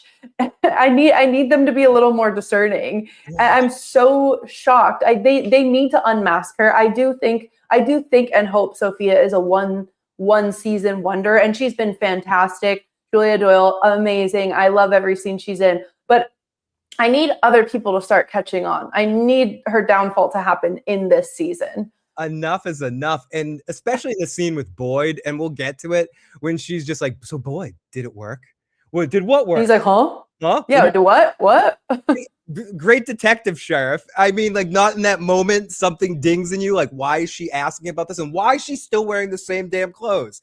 I don't know. It would just, whatever. And Boyd I said this in my recap, but Boyd lets too much go. Really, like, I know he's trying to keep it cool as a cucumber and not alert the people that he's incompetent, but it's like, man, you want to talk about your army plans and no way out. Maybe talk about how weird people behave when they're trying to figure out what's going on, or that you should get some help if hands are coming out of the ground trying to pull you under. So yeah, I need Boyd to be a little more real right now. Maybe learn what clandestine is, Boyd. I mean, if you're in the army, you know, undercover missions, but whatever. So Boyd, Ellis comes down, asks him to come upstairs, asks Donna as well. And Acosta asks what to do with the body. And I'm ultimately quote you here. I'm sorry. Well, what do you think you could do? Burn the fucking thing. Like, why haven't we burned this thing yet? Why is it not burned yet? Get that thing in the fire. Whatever. I'm like, does any movies or TV exist in this world before they came into Fromville to think like if a corpse has ever been reanimated under any circumstances, the only way is burning. I mean, maybe these people don't exist in the same universe as Game of Thrones, but come on. Maybe, but still, I'm pretty sure it's basic. You burn things you don't trust. I have heard Martin the Rock. Victor gave Ethan his key. Very possible. I think that was definitely a very conspicuous rock that they paid a little bit of an extra attention to. Maybe it will be his something else or his thimble. If we go like Peter Pan, my thimble or some shit like that. But maybe I missed that completely. I did not note that at all. So thank you. That's news to me. Good job, Edward Martin, as always. Yes, cell phones clearly don't just have the cameras as well. Yeah, I mean, these phones, the signals don't work, but they could take pictures of things, and they don't take pictures of things. That is a very good point there. Okay, so burn the fucking body. Fatima tells about her Smiley control powers. Fatima tells Kenny about the Smiley things in the Kenny situation. I saw Kenny. No, I was seeing through Smiley's eyes, and I know the reason, and I'm the reason he didn't die. Ellis says there's more. Show her the belly situation, and yeah, I don't want to get too much into that. You mentioned it in the intro part. It's just it's a horrible looking situation. There's nothing. That's the most disgusting situation since Mike the situation. It's just you look at that. It's not good. Sorry, I'm not funny. Winter Ellis. Girl. Still a loser. Oh, Winter. Yeah, I love how you donated to say that Ellis is a loser. People that are listening to the audio cast. I think the only thing that has combined this fandom, and sorry to interrupt you, but it's a hatred of Ellis. Like I truly think like I see that people in my comments sometimes have big feelings about things, and people get upset and people get angry and people say mean things. But if there is one thing I've never heard anyone say, it's, you know what, guys, Ellis is my favorite character. Like, it's uniting the fandom. No one's saying that. No one's saying that they like Julie's new haircut. Those are the two things that unite pretty much the entire fandom. Those Julie's hair memes. It's like the one piece of AI. People are like, I accept this. It's okay. This is finally the good use of this fucking slop. Okay, so Kenny, Smiley's eyes. Ellis says, show him more. So then we get to Tabitha and Ethan. And if there was any part of this episode that I said this earlier, that if there's any part of this episode that gives fuel to the haters of it, for me personally, the Tabitha and Ethan stuff, I do think there was some stuff within there that might end up being strong, but it could have been streamlined a little bit, but whatever. He's drawing dead people because the pictures remember, so he doesn't forget. Ethan wants to be prepared and Tabitha wants to help. I mean, there's not much else to say about that particular scene. Except, why was Victor drawing with the teeth? Is my question. Oh yeah. Because Victor is deep in a drawing when they come over. He has 2 teeth on the drawing and the sack of teeth is right nearby. Why are the teeth there? I didn't even. Yeah, he has 2 teeth on his drawing, fresh out of the sack of teeth. And then he hears a knock at the door. He takes the teeth, puts it in, kind of folds it over. What is going on with the teeth? And Victor, that freaked me out. Like, get human teeth away from me under any circumstances. Yeah, I don't want to touch it. Yeah, I don't care if they hold ink well. Like I don't. Yeah. Don't tell me. Are you tracing them or using them as erasers? What's going on? Yeah, or are you trying to be inspired by the goddamn teeth? That's gross, Victor. That's bad, Victor. I'm going to be Tabitha now. Victor, no. Stop, Victor. Stop. Bad Victor. She totally melted right into mother role in this episode. Okay, so we'll talk a little bit more about them in a second, but that I didn't even notice that. Great point, Gabby. Ellis talks to Fatima downstairs. He's going to head with her because he is to his Christie situation. We go off to Kenny and Boyd and Jade showing him his model about the tunnels. Boyd shits on everything. Jade's like, listen, I work really hard on this. And Boyd's like, fuck you. It's not a science fair. Like I don't give a shit about your damn model. And he's like, turns into Doc Brown. He's like, well, I built it to scale, Marty. I don't give a shit if you built it to scale. Go fuck your shit. And yes, Exotic, this is fair. Ellis is a good-looking gentleman. So it's fair. Yeah, I'll give him that. That's fair. Yes, there's nothing wrong with the way Ellis looks. He's there for some candy. It's cool. If his character sucks ass, there's nothing wrong with that. No, I don't think he sucks ass. I just think the writing gives him a lot of difficult moments to be the voice of, like, opposition to the thing going on in the scene. He often gets the moment of being the guy that's going to say, that's not going to work. We can't do this. And that's an unthinkable role for an actor. You know, it's like trying to play a drum. I agree.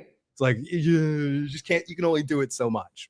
Yeah, like who is Ellis at this point? You know, I don't know who I would say. At the beginning, he had a chip on his shoulder. He lived in the colony house.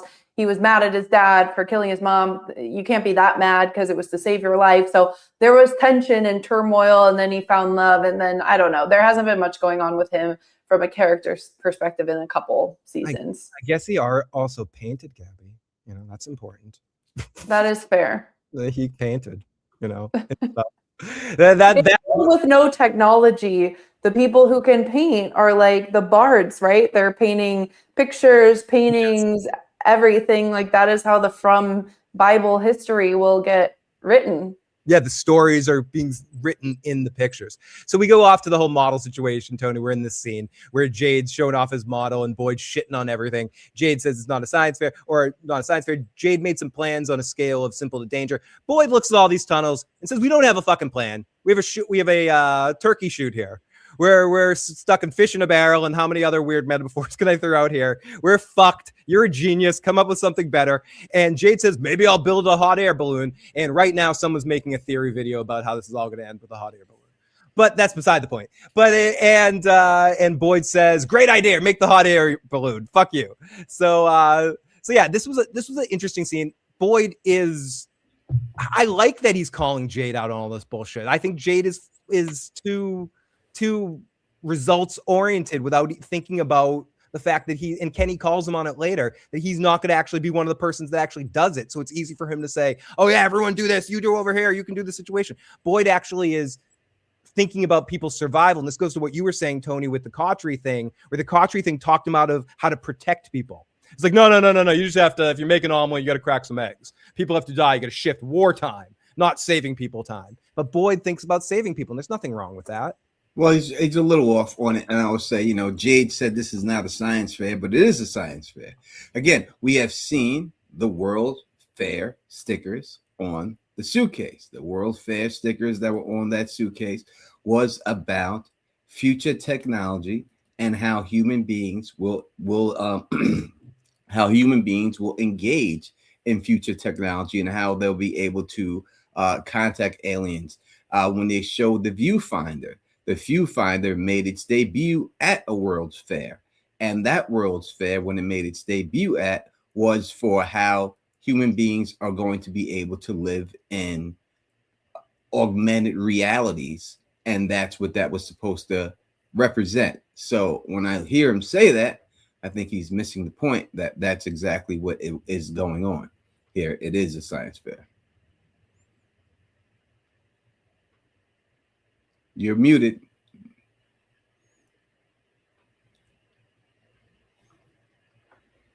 Yeah, no, I think there also could be just a lot of hints. I think sometimes in the scenes in this show that seem like they're nothing in the moment end up being the ones that reward you with the most information. And Gabby, you were kind of hinting at that in your overall video about how this episode on the surface, I think a couple of episodes ago, the one people were complaining about was more of a filler episode with not a lot happening. I think this one really kind of helped like lather the plot, like the gears a lot, and gave you a lot of answers and little lessons along the way. Yeah. I don't really think this was filler at all. And I mean, I love Jade. Like Jade is probably my favorite character, if not one of the favorite characters of mine. But Jade is still like a spoiled tech bro genius brat. Like when he came in, he was so convinced that the town was some joke and some like Westworld style thing for his enjoyment and pleasure. And so if he truly is some software tech startup hotshot, of course he's going to look at people's lives like, you know, chess pieces or checkers on the board. And so I actually really liked the thing between him and Boyd and Kenny kind of playing this intermediary, telling Boyd like, look, he has ideas, but also kind of humbling Jade a bit. And I feel like this taught us a lot about Jade. I feel like it's taught us a lot about what's to come. And, you know, I talk about this in my video, but the idea of heavy is the head, the title of the episode, like Boyd has an incredibly hard decision to make. It's really easy to kill people when you're playing Sims or Roller Coaster Tycoon or whatever, but it's really hard to make the call on someone's life in real life and deal with the consequences of, and Boyd will be dealing with those consequences if he's the one who okays and greenlights this plan. And also when you deal with that whole situation, Kenny says to him straight up, "Are you going to be down in them tunnels?" And Jay's, you see, he plan on going down there himself, right? I'm staying up here. What do you mean, me in the tunnel? Why? Yeah, totally. Jade is a draft dodger. He is dodging the draft anytime it comes around. Like, why would it be? This is your plan. You've seen the vision. You know where it's at. You've been in the chamber, but you don't want to go. Why would I go? Oh, no. That just shows you what type of person. I'm going to take more mushrooms and hang out here in think tank. I'm going to get me a walkie-talkie. I'll call the whole thing. I'll like tell everyone what to do at the right time. Okay, so Kenny comes out and says, "Boyd, you didn't listen to him." And he goes, "I don't want to listen to that asshole. I'm not going to listen to fucking that." He says, "Never go into a hostile place without a second exit." I kind of agree with that. Let's go down and recon again if we missed something. And it interrupts with 2 gunshots. Kenny didn't hear it, and he takes off to the clinic to meet Fatima Nellis. I mean, we can talk about this here, but this gets more important later with the Abby situation. So we'll move on from this scene right here, unless anyone has anything specific to say about it. Henry goes to the diner. Bacta getting some screen time at the end, having to fill the contract. They're giving her a couple of walk-on parts here and there.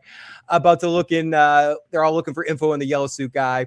He needs something. Henry needs something to do. He's been drinking too much. No shit, Sherlock. He asks for a job, and then the Joni Mitchell shit starts playing on the radio, and he has the same song stuck in his car. We get the flashback to the reminder of that because they want Joni Mitchell. That song and that album Blue was her transfer from folk music over to political music. Yep. Like she moved over to that, and that song Blue is about her dealing with a guy who's addicted to heroin at the time. And she talks about that going into singing. She says that her songs are like tattoos that you carry you carry the weight of the songs and the feelings underneath your skin, and they're with you forever. And that's why she was doing it. So when we deal with Henry and his addiction to alcohol, that got him. I think that's where it draws a parallel. Nice. The next scene is we get the burning body, the red shirts, whatever. What's this red shirt? This other red shirt that we keep having to hear from here. The girl with her face burned off. And this is interesting that we had this scene where Sophia, and I think this clicks into what I think all of us kind of think, that Sophia wants the bones. They only did this scene to have Sophia say to face burn off girl, "I hope Boyd is successful or I hope they're successful in their plan in finding the bones." Why would she randomly say that unless she actually wants it? What's the point? There's nothing to gain from saying it. It's just so we can know that Sophia really actually wants this to happen. This, like, the Man in Yellow's plan is fulfilled or is tickled pink with the idea of them finding these bones somehow. And he also smiles, or Sophia, I keep saying he, smiles and waves at Ethan really creepy. Like, "Hi, Ethan." Like, Ethan walks by. Hi. Well, that's no different than the Boy in White did to Ethan when he first met him. Dude, very great call, dude. Very similar to the Boy in White. Mm-hmm. Yeah. I was surprised that Sophia didn't. I've gone really back and forth with what I think about the Man in Yellow. At first, I thought he was a strategist and then more just like a crazy kind of Joker-like entity where like chaos reigns.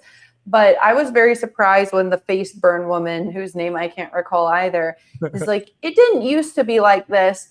That would be a really perfect time for Sophia to be like, when exactly did it change? Was it when the Matthews family and Jade arrived? Because I've heard that from someone else. Like, weird how that works. So it's almost like it's less about sowing discontent now and more about furthering a plan, like you said. Thank you for saying that, because there's a couple things, and I think this should be a show we do after the season anyway. Things that we thought were going to happen that didn't end up happening, like Boyd losing control of the town. I don't think that's going to happen. Like before, the convinced, oh yeah, Costa was going to take a power thing or whatever. He still may. I mean, if this goes to shit as it's going to, it's not going to go well. That may be the last straw. But it might not happen until next season. Depending on who's in that tunnel and who dies, that could be the straw that breaks the camel's back, where they say, fuck you, boy. They may not do nothing to him, but they may hold him up while they go do what they got to do to Jade and Tabitha. Yep, And, for sure. and try to get Ethan or something else like that, or Julie. It's going to be next season, though, unfortunately, or not unfortunately, but it's going to be at the beginning of next season. But maybe they all die, and it's going to be a moot point. It definitely still could happen, but it's interesting all the little things that we thought were going to happen this season that ended up not happening or happening in different ways. And I think when Sophia showed up and ended up in that body, I think me personally and some other folks and other people thought that a big part of it was going to be like sowing discontent. Talking a whisper campaign or something like that. And it hasn't been that. That's not her mission. Instead, she's very obviously walking into people's houses and stealing shit and doing a lot of fucking sketchy shit. And Say Chickadee says it's been way too many mentions for all those bones not to matter. I don't know if they actually matter or if it's just a plot device, for to get them to believe that they matter in order for them to do what the man in yellow wants him to do, and that is to rip the tree down to make him be able to escape. Glue Guns and Roses, thank you for the super chat, says, the more I think about it, Fatima is the one who needs to go in the tunnels. She set this up by telling Ellis, I need to do something. I agree. I think Fatima does need to go in the tunnels instead of Acosta. I don't see the reason for Acosta going in the tunnels. She should stay back. There's no need for her to be down there. It should be Fatima. If anyone's going to get it, let her get it because she's already dead anyway. And From Downtown says, remember back in season 3 when Boyd was talking about catching a monster, and remember who he told he wanted to catch the monster after Kenny mom's funeral? Well, that won't be too hard to do now. Just put a talisman on Ellis's door. Okay, and so Tabitha comes to shame Victor. Tabitha comes into Victor's room and tells Ethan. And I didn't notice this, as Gabby was saying in this scene, that Victor was drawing with the teeth or had like the teeth on him. I totally missed that. Yeah, he had the teeth on the. He had Saggy stone the teeth on the thing down like he's playing dominoes with him or something. Yeah, I missed that because I was like, teeth are bones, right? Maybe the teeth are the bones they need. The teeth are bones. All right, that's what it's made of. That's considered a bone, a tooth, right? So maybe that's what it's supposed to be, the kid's bone. Maybe his kid's teeth are in there. Certainly possible. And there might be some connection with Eloise and Julie and me and Victor and blah, blah, blah. Basically, yada, yada, yada. Ethan's going to go and train with Victor and learn the important things on how to survive on this island. And Victor, he was drawing another picture of the man in yellow eating somebody. Like, where'd that memory come from? Like all of a sudden he's getting all these memories of the man. That's what I don't understand. Like that's why I know you can't trust anything that comes out of Victor's mouth. Victor comes out there. He comes out there. He says he's down there from the massacre. When he comes out from the massacre, the boy in white is in there fucking playing hopscotch, do all the dead bodies. Then jumps on the merry-go-round that he's going and smiles and waves at him in there. And then all of a sudden, from what he sees the man in yellow eating his mother, but he didn't see the man in yellow actually do the massacre or who did the massacre. He blamed Christopher for the massacre. Knew that wasn't the case. So what is it? Who was it? Who killed everybody? And what did he actually see? And what does he know? I don't know, but all I have to say is it's a testament to the actor that normal Victor in Henry's vision is like so different, because I've always been, people ask me in my comments, they're like, why do you hate Victor? I don't hate Victor. I'm unsettled by him. He is an unsettling presence. But normal Victor in the hospital room is like chill. Like I feel like he's a totally different guy, which I mean Scott McCord or whatever his name is does a fantastic job there. Yeah, douchebag yuppie Victor does a good job. And I also like how they subtly cut Victor in From World's hair so he could play the part of like cleaned up Victor in the believable. Yeah. Like they made his hair a little shorter so it's believable, a little less bushy. I noticed it in this episode when they were bouncing back and forth in Fromville. People always talk about the hair stuff with like Christy or Julie, but I noticed it with Victor tonight too. They gave Victor Father Cottry's got an ill haircut. He's got the best haircut of everybody in there coming back. he's a ghost or whatever. You can imagine. He got a fade on the side and shit. His back of his neck is cleaned up nice and everything else. I mean, Father Koshy's got the best haircut of everybody in this. He's looking place. slick, Tony. He is looking slick. So not looking slick. We go off to the medical test. This is hard. Oh, I'm sorry, I'm horrible. And it's no physical damage as Ellis. People hate on Ellis. This is my like I liked Ellis in this scene to a point. Like when he's like, I like the first shit talk line. When Christy's like, yeah, well, I don't see anything. And he's like, well, all due respect, would you fucking see anything? You didn't see the fucking smiley baby in my fucking girl's womb before. So what the fuck? You might not see that. And Christy's like, yeah, fair. You know, like that's a fair criticism. And then it goes through the whole situation back and forth about Christy's like, yeah, in this place, you never know what could happen. So I can't really tell you what the hell's going on. I don't know what the hell's going on. And then then Marielle is like, well, maybe this is a good thing. Maybe it was you stopped Kenny from dying. Maybe it's a temporary side effect from you having like superpowers to be able to actually help people. Let's focus on the good. And it really pisses Ellis off. Ellis is like, what the fuck? Fuck you say? And like really gets pissed off, screams, or it gets heavy. And Christy's like, dude, we need to calm down, you know, calm down the situation for a second. So what did you guys think of this scene? I think Ellis is trying so hard to be useful and a protective husband in a world where he is so out of his depth. So that's mostly what I got from Ellis is like, this is a happy new family. This is Boyd's new daughter-in-law, Ellis's new wife. It's like, I know you don't truly know someone before you marry them, but this is like the very, very extreme of kind of what you get yourself into.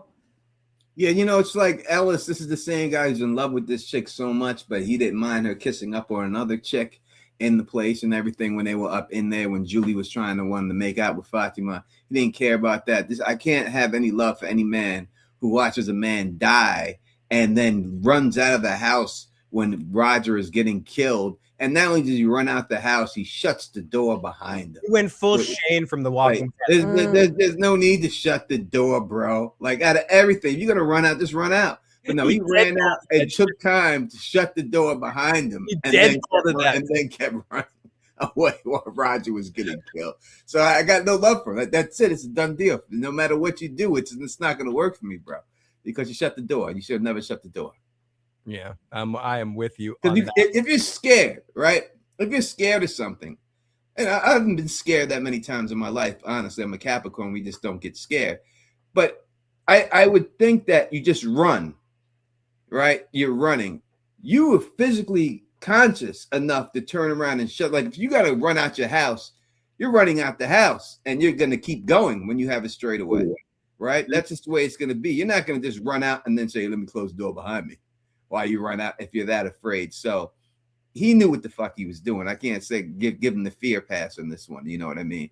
The door, once you shut the door, that was the end of it for me. As the marvelous Carla says, shutting the door was crazy work. It really was. It is. It's no doubt about it. So we get Kenny and Jade. As we get Kenny and Jade, we get really, and as Gab was saying earlier, this is back to the really condescending Jade. He's like, Kenny, whatever you're doing, you're not helping. He turned to like Quentin Tarantino for a second. Whatever you're doing here, you're not helping my film. Get off the set. Sorry, but Kenny, don't go. Leave, Kenny, go. Don't go. Kenny, come back. Come back, Kenny. What do you think? You got to get Boyd to let me kill people. Like you get or whatever, or sacrifice some eggs. And this is where, as you guys both pointed out earlier, Kenny calls him out in his bullshit. He goes, okay, I get it. But you know, these people that are down in that pit, the pit of despair, are you going to be one of them, Jade? And whoa, why? No, Jade's not going to do that because Jade's an idea guy. He doesn't do anything. And I like how Kenny's been killing it these last couple of episodes, showing up and putting people in their place. And I really liked Kenny in this scene. Gab, what did you think of this interaction between Jade and Kenny?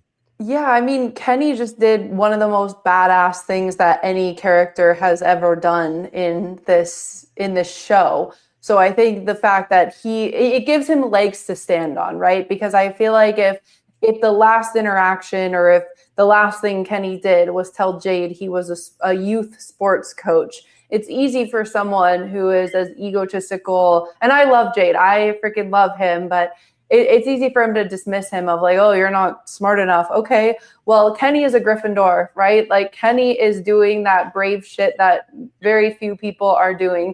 Certainly Ellis isn't volunteering for that kind of thing.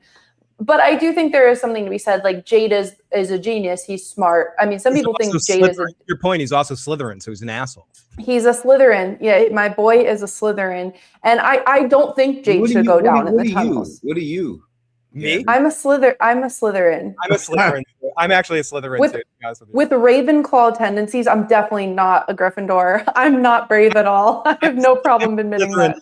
Hufflepuff, because I'm like a doof, but like I'm like a evil doof. You know, it's who wants to be called Hufflepuff? I mean, even if you are a Hufflepuff, you just don't want to say it because it's just my sister is a proud Hufflepuff, and she's like the best person ever, and she's like the only person I've ever seen own it straight up, like Cedric Diggory style. But all that to say, I don't think that Jade should go down. And I think everyone knows Jade shouldn't go down. I mean, he's too smart. He's valuable. He's important. We don't want to lose him. But I think Kenny calling him out as like, this is an easy decision for you was important, like very much so. So I love this exchange. When you built the map and know the map, you should be leading the charge down there because you've been down there. You know what people are looking for. So I would think that would be the reason for him to go because he is the one who knows where they're going. He knows what they're looking for. It's all in his head. They don't know what they're going to say. He's just going to give them the map and say, all right, start digging here.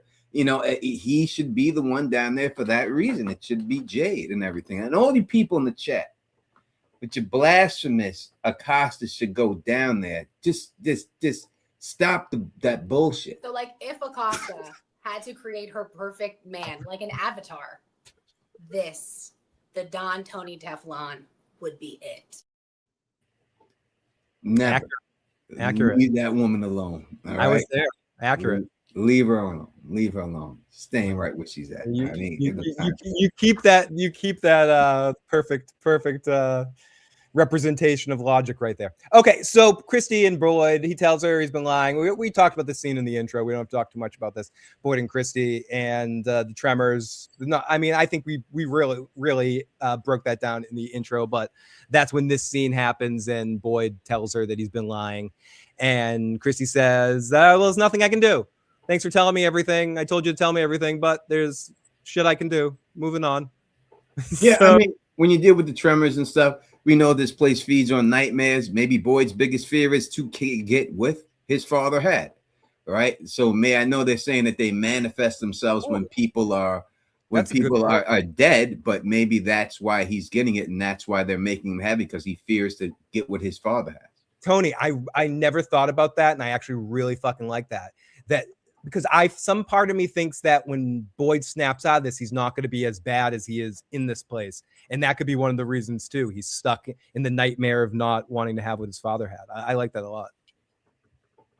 That's some good stuff there. Yeah, it's like the fears manifesting physically, like the cicadas and all that. I like that too. Yeah, and even in the monsters too, or the Cabbage Patch doll monsters, or all that sort of stuff too. The things that come alive, or Jasper as well.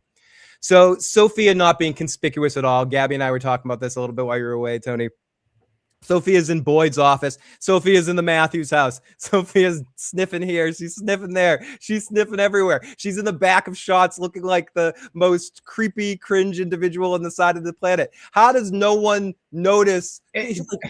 I mean, the thing is this about it. Number one, she fucks the office up on purpose and leaves it a mess. She didn't have to do that, but she did it. So she don't care that people found out that she was in there. Number two, you have the lady whose face has been burnt, who's been there 5 times longer than her, freaking out. And she's as calm as a fucking cucumber. I mean, and Sarah brings it up. You're handling this very well. Like, people should you should catch on. There's no way a girl of that age would be able to handle that shit. This is a place where they strap people to the bed when they first got there because people were freak out. But all of a sudden, this chick just accepts everything. And it doesn't make any sense to me why anyone would feel that way about it. I got to stop this thing real quick. I mean, these people, most of these, I didn't learn the term red shirts until today. So thank you for that, chat and Phil and everyone. But what was I gonna say? I totally got distracted. If you haven't watched Galaxy Quest before, check out that movie like this week. Okay. It's a Star Trek movie. It's a comedy movie about kind of that Star Trek-ish. It's not about the red shirt thing, but you'll understand why when you watch the movie. If you're into Star Trek at all, like okay. I'll have to check it out. Yeah, okay. So I remember, thank you. I remember what I was gonna say is like there's so many people who don't have to do shit all day long. Like, what is everyone doing all day? So is there no person that is like the little finger of the town observing what is going on, who can spread a rumor or two about a certain little church girl acting a fool and weird? And I saw her going into Boyd's office and coming out with a stuffed backpack. I mean, I noticed the thinness of the backpack when she went in and the thickness of the backpack when she came out. You got a whole big colony house of stoners. People want to just say stoners are like lazy, just eat the pizza. Stoners are also paranoid motherfuckers. You're saying no one is looking out the window at Colony House, smoking too much weed, spotting this fucking Sophia being like sketchy everywhere. I trust me. Some stoner, dude, you see that girl? She's like going into everyone's house. They're looking from the windows of Colony House. Cheech and Chong are up there smoking fucking bones, watching this girl. I'm just saying, like, someone should notice. But I guess everyone's so narcissistically wrapped up in their own shit in this world that they don't necessarily notice what somebody does. And she plays the victim really well in situations when she does get called in certain things. That being said, Boyd not calling her out, clocking her right in that moment when she asks about the totems. Like, what the fuck are you doing asking about the totems? Like, why are you checking in? Like, you're the only person in town that chooses to check in as the new resident that, as Tony said, is calm about everything. Calmly goes, so did the totems work, Boyd? Like, what are you talking about? Are you like the project manager of all of these new tasks? I'm an asshole. I would snap at this poor like, I'd be like, why are you asking me that fucking question right now? That makes no goddamn sense. Shut up. So yeah. Oh, did you guys notice one thing? Go ahead. No, one thing I didn't talk about in my recap, but I noticed it when I was actually editing it back in the footage, is when after she robs Boyd and reclaims the yellow suit, she's talking to Sarah. And I don't know if there's just a massive height difference between the two, but for a while, she's like staring right at Sarah's chest, right at her heart with this weird, like, creep look, and then sometimes looking up at her face, but her facial expressions were so weird where I'm like, are you trying to do something to her heart? Are you trying to mind control her again? But I don't know if anyone else picked up on that. I really didn't the first time to put it in my review, but I was like, what is going on here with the way she's reacting, or if it's just because she comes up to Sarah's boobs and like Sarah's a bit taller than her. People in the live chat are saying Sarah's mad tall. She's not mad. I think she's only like 5'9", 5'10". I don't think she's mad. So she's not 6 foot. She's not as tall as my sister. 5'1", maybe, or 5'2", maybe. Yeah, maybe. she's not mad. Tony, you a second ago before, do you have something you wanted to say, or do you have to do something? No, I seen something. I just watched. I just have it. I had the trailer. Do you want me to get it? And y'all want to watch the trailer? I think for the next episode. Yeah, let's watch it at the end. We'll watch it at the end. I think it confirms, unfortunately for me, some theories about people. Okay. We'll what I was saying last week about who goes. I'll get it set up. Let me get it set up and everything. I had to go to my other computer. We'll play it after the recap. I think what it confirms is what I was saying last week about who goes on that particular mission. I think Tony's girlfriend might be in trouble. So he heads home. He heads home to Sarah. She heads home to Sarah. Sarah's like, "Where were you? What are you?" Or this is the scene you were talking about where Sophia has a conversation to Sarah's boobs. Now you're making me think it. Like, I wasn't thinking in the moment. Now I'm just imagining this conversation with Sarah's boobs. Oh, no, Sophia, but I see people in the chat saying 5'1" to 5'10", and yeah, that's a huge difference. So I am sure she ran out of places to look if there really is a huge height difference between the two. Yeah, especially with the coverage and the way things are filmed, where it's like an hour just sitting there with Sarah, just like, whatever. Okay, So they hug it out, and she says, Sarah, maybe we'll go try on clothes together, and it'll be great. And I think that's foreshadowing Sarah's death because Sophia can't take off those clothes, or she's gonna lose her form. So I think Sarah gets into like a clothes situation with Sarah. She's in major trouble, and she sneaks in with the man in yellow's outfit. So we get Victor saying he survived the 3 things he needed to do to survive. The boy in white said, first, bring him to a truck. First thing you need to do is eat. The boy in white says you need to eat. So he brought me here with the peaches. Tabitha said, all you ate was peaches? Yes, I ate bugs and shit too, but mainly peaches.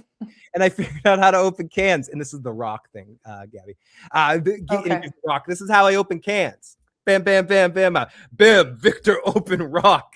Use rock, open can. Me do now. And he demonstrates to Ethan, you do this. Now, this is rule 1. You break can open with rock. Chunk, chunk, chunk. No, I'm kidding. Sorry. So Victor tells him the worst part's being lonely because part 2 is you make little volleyballs into human creatures like Wilson to talk to you. And I'll be back. And then he runs off, Gabby, and he goes and pulls out 2 little pillow pets and goes, this is Julie and your mom. Isn't it nice? It was I mean, Tabitha has been pissing me off lately. And so I'm looking for every reason to be pissed at Tabitha. But when like Tabitha was like, I'm fucking out at this point. She's like, you're doing too much, Victor. Like, we're going to pack up this shit and go home. Like, please cease this behavior immediately. It's weird because he's like, oh, this teddy bear might be a little too small for Julie, but you could probably fit some stuff on there. It was weird. But there is something about clothing and pendants and whatnot sticking around and making a meaningful, non-inanimate situation. So I don't know. I feel like there's something to the third thing or something more here that is a little more supernatural that maybe we're not fully briefed on yet. There has to be because they do conspicuously leave out whatever the third thing. And we'll get to all the super chats later before before the end, we promise. Yeah, no but I'm still setting it up. It's going to take a second. And Tabitha's like, stop, get out of here. You're wrong, as Gabby was saying. And she ends everything. Henry has another flash. Other Victor says his son's there. We talked about this earlier as well. His name's Sebastian, your grandson. Eloise is leaving on a jet plane, and she's coming, and she's a school teacher. And I'm not going to say this later, but I love how Henry says later, next time I go, I'm going to ask where she's coming from. It was a good line. And he's back in town, and we'll talk about that more at the end. And we talked about that a lot in the intro. So the clinic, Ellis is staying with Fatima at the clinic because he's still pissed at Marielle for saying it could be a good thing. Ellis says, if anything happens to you, I'll never live. And she says, I don't give a shit what happens to me. I'm going to take out as many of these fuckers as I can. That's basically she says it, Tony. She says what you were kind of hoping she does. She's like, I don't care what happens to me. I'm going to take out as many of these fuckers as I can, essentially. And Ellis is like, well, if you die, I have no one to go home to. Like, how horrible is that to Boyd? You got your dad's there, dude. It's just stingy. I mean, I understand.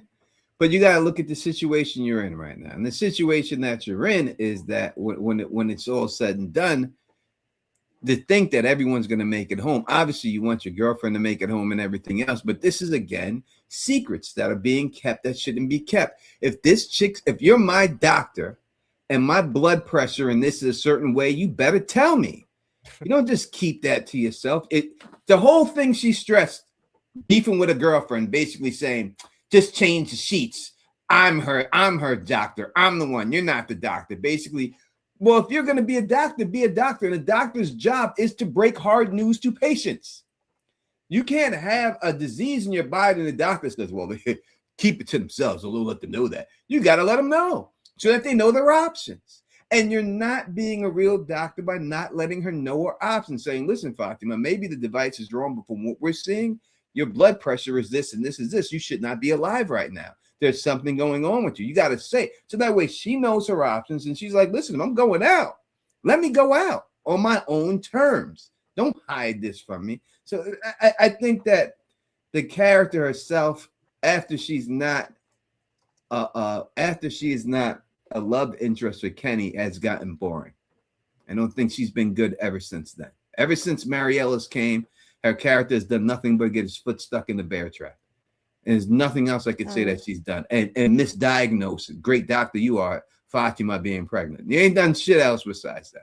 Yeah, she was frustrating in the scene too. And Mary's like, we need to find hope in any of this place. And she's like, and she pulls like rank, like they're on an episode of Grey's Anatomy. She's like, listen, nurse, this is my patient, and you won't talk to my patient without my permission. And they're like, okay, Christy, yeah, whatever. Yeah, I think she's definitely giving that more, I guess, logical medical student brain. And I found this conversation to parallel with Acosta when Christy was doing the ride along in the ambulance, being like, look, every person I've ever seen who has an idea about this place ends up dead, and is just being like trying to ground Acosta and bring her back down. But I felt like she was doing the same tactics with Christy, with Mari, not realizing that maybe in this case this could work. And I look at like Christy has seen some shit, but Mari has lived through some shit. Like she has actually experienced more shit than maybe Christy. And so I find their perspectives to be really interesting, but I do agree with you. Tony's like, I feel like Christy's becoming more one-dimensional at this point. Like she's just singing her line and that's it. Not the mama. Yeah, I think we know. I think the mole has been discovered. Oh my God, this trailer. Why did they just want to mess my theories up? I think these people do this shit on purpose. These fucking the showrunners. They purposely before your video too. You watched the trailer before you put out your video. They just want to shit on the dime. They do that. They're haters. Remember that trailers can be deceiving, Tony. We'll get into I don't know about this. So as soon as I'm just waiting for it to upload and everything else, and and we'll edit it real quick.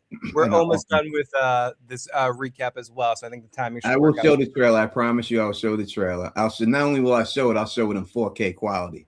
Unlike the other trailers that people upload that are all from someone's webcam, I'll show it in 4K quality. I promise you. Jade is making fun of Boyd's shooting gallery thing, and he remembers there's a sky entrance where the bottle tree is.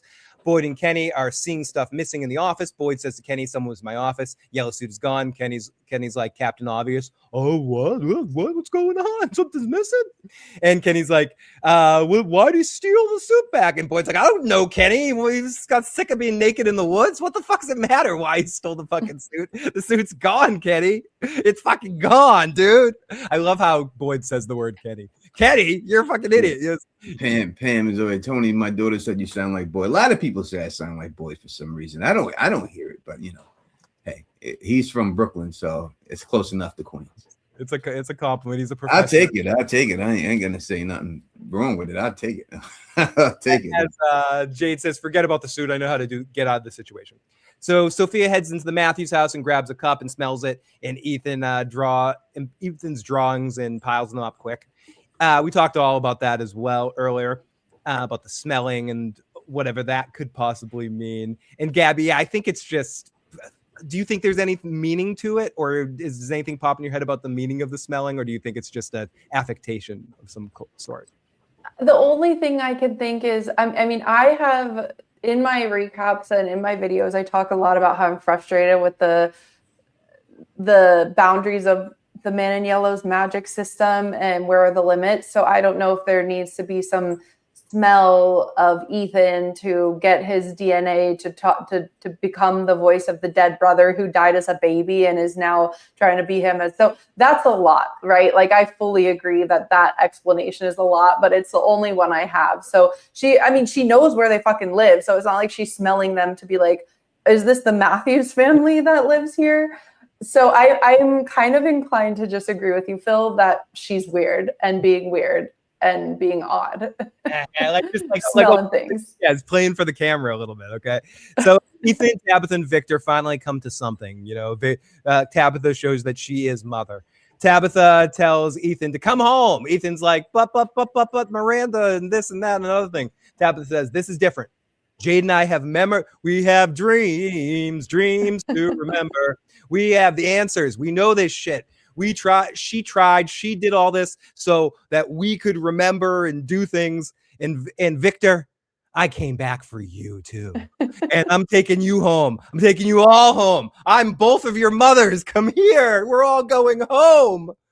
And it's one of those scenes, Gabby, that I'm like, this is horribly horribly gonna go wrong. Like something horrible is gonna happen here. This was too happy. Like I'm everyone's mother. I'm Mother Nature. Come here. I'm here for all of you. Exactly. She grabbed both her sons. She's like, I promise none of you will be alone again. You know, it was a lot. It was a lot. It was a lot unless Tabitha, because I saw in the last episode when Victor was like, all right, I'm going to do something scary. Can you come with me? Like, I feel like Victor is like, okay, that's my sister. Hi, Gracie. But you know, like, can you come with me? I'm going to do something scary. Like maybe Victor feels more brave because his quote unquote mom is there. So the only way I can see that not being just a cheeseball scene is if Henry does try to kill Victor and then Tabitha has to go. Tabitha has not done shit. I'm sorry. She has not done shit since Jim died. She is chilling. And she doesn't know what the plan is. She doesn't even know what the bones are. She doesn't know what Jade has been up to. Yep. The last she and Jade talked, she was mean to him. So unless Tabitha like pulls this crazy thing and saves Victor from Henry, I don't know like what's going on with Tabitha. How is she really trying to save these people? She's been like Christy, or she's just been shitting on everything. She like there's that, and that's a good point. Like he talks to her about the bones. Isn't Jade the one with the bone plan? Like, does she even know about the bones yet? I guess I literally don't think she knows about the bone plan. Yeah, like not like she hasn't been in a position. Oh, where focus where she hasn't been in a position where she has heard about it. Not that I remember in any particular situation, but even at the colony house, like even when they're burning Roger. She doesn't even observe Roger's funeral. She just walks in to go kind of yell at Victor with his teeth drawings. I truly think she's been tapped out of what is going on in the Fromville recently. It absolutely seems like she has been. It doesn't seem like she's in on a lot of it. We're almost to the end of this episode here. Jade tells his plan. Jade says, I got an idea about the roots. The symbol roots. Kenny, you know about the roots? Yeah. So we're right above the cavern. We need to make a second exit. We'll just grab it with a car. We'll pull it up pop it like a cork. It's going to be easy peasy, lemon breezy. Yeah, we saw how that worked out in Stranger Things with the guy that used to say easy peasy, Rudy from or Samwise Gamgee. He didn't have a good situation. Boyd says, what if we don't get the tree? The chains break or fuck it up. What's plan B? We'll have people stuck in a death trap. Jade screams. He's like, fuck, I came up with a plan. Fuck plan B. I'm not going to make that. I'm not going to make the obvious joke there. But geez, like fuck plan B in that situation. Boyd barks. I'm not sending people on a hope and a prayer, as Gabby quoted earlier. If you want to quote again, landscaping is, what was the line again? Landscaping is not a fucking plan. Thank you, Gabby. I'm sorry. I'd much rather hear you say that line than me. Magic trees, no guarantees. Fuck you, we're fine. Kenny says we need some time, or Boyd needs some time, as Jade just barks the words. Are you walking around because you need to pee? Get the fuck up. Give me 1 second, doggy. Get up there. Don't pee on anything. Give me 1 second. Stay. Sit down. Don't pee. Speaking of barking. Yeah, exactly. Someone's about to bark on me. I can tell by the way he's sitting. Plus, I have a cat staying with me for 3 months, and he's staring in the room. He's like, I will meet this cat. Today I will meet him. I'm meeting him today. He's moving around. I can hear him in the litter box. Anyway, I'm sorry. Too much information about my daily life right there. No one wants to hear that shit. So Jade barks the landscaping thing. Boyd sees Abby, and Boyd goes off to see and sees Kenny being shot. Kenny dies. We see Jade's dead. Tabitha's dead. Donna, Ellis. And then we see Abby is alone, choking on some blood. And he wakes up and says, what do you want from me? What did you take from this scene, Gabby? I'm just going to go to the door. I'm right here, though. Yeah. Go for it. Protect your spaces. What did I take from that scene? I feel like Boyd is heavy as the head. That is what I think is the name of the title of the episode. Heavy is the head that wears the crown. Boyd has a lot on his mind, and I think he is manifesting the consequences of action or inaction. If he doesn't act, all these people can die. If he acts, red shirts will die. So I think it's more like he feels the pressure of himself running out of time and he doesn't trust himself. And I think Boyd just has a freaking lot going on. And I didn't realize some people were mad at Boyd, and I guess the really pro Jade people are mad at Boyd, but I don't know. I don't think anyone will want Boyd's job. Boyd does not have a fun job. He is, poor Jade. Yeah, poor Jade. I didn't hear anything, but I'm just going to pretend it did. Yeah, poor Jade. Fuck him. Yeah. People listen to the audio cast will totally think I listened to the whole thing. Yeah. Great point, Gab. That was amazing. The best point you made all night. I'm kidding. Sorry. I'm a dick. No, I was basically saying, I'll sum it up in 5 seconds. It's the title of the episode. Heavy is the head that wears the crown. And Boyd has the crown on. He is the decision maker. And I think those visions are how much his conscience is weighing on him of what is going to happen to the people he cares about. For sure. And by the way, congratulations, that was like the quickest pee ever. You're amazing. At least you're show ready for that. And excuse me. So, and I agree. I think you called that as well. And Tony was talking about that in a previous episode about these titles. They're very literal. And I think it's very clear in this episode. And I loved how you referenced the Shakespearean reference, which is where this originally came from. What was it? Richard III or something like that? The fourth, yeah. Whatever. Third, fourth. Fuck. It's one of those. There's too many Richards in the Shakespearean category. Like, fuck them. There's like Richards. No, that's Henry. Oh, whatever. I'm out of breath because I ran. So, speaking of Henry VIII, Henry VIII, I am. We go off to Henry in the woods, who's Miranda. I don't know if it's real or if my brain's just fried on acid. I'm sorry, I won't do that the whole time because it's annoying. But he gets a really emotional performance here, and we get another flashback, and this is our longest one. We get Victor in a suit and tie, or no, he says Victor's in a suit and tie. He's a grandson with your eyes. Eloise is a teacher. And is it real? Is it not? Did I come home? Did I come all this way just to not come this way? Like, whatever. Okay. We get it. We hear the Joni Mitchell song again. Henry wakes up again. He wakes and the nurse says, you need to do something. Do exactly as I tell you. If you want, your delusion is too real, you have to forcibly disconnect, eliminate the anchor. As he comes back and he says, Miranda, please help me. So we talked about this earlier, Gab. What do you think they mean by eliminate the anchor? You think kill Victor? Yeah, I think it's Victor. And I'm also, just side note, I'm dead at your reaction, as well as I see Peter Griffin in the comments earlier going off bullying Henry, and I literally cried. I don't know if it's that time of the month or what, but like I felt so bad for this sweet old man crying out to the spirit of his dead wife and daughter, and all you guys have done is bully him on this stream, like this poor guy. What's funny is the last time you joined us, I think I was the only one that was easy on Henry, and you and Tony were bullying him. But in this episode, I'm being totally harsh on him. That being said, you know why? It's one of those like I'm not crying, you're crying. Like I felt the emotion, especially in that last. Like you could really feel it was a well performed emotional sort of feeling. And yeah, and I get it. It was animalistic, it was guttural, it wasn't pleasant, but I feel like this is truly like everyone is up against a rock and a hard place here.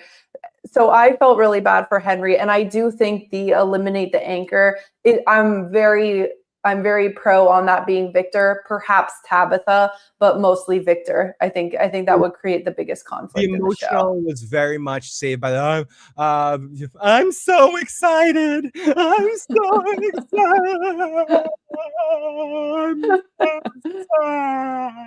It was a little bit like that, but there was a lot. I mean, there was some emotion there. It was a lot. It was yeah. You know, there was something going on. There was moaning Myrtle over there, but he's been through a lot. I love those references tonight, Gabby. You're making me smile.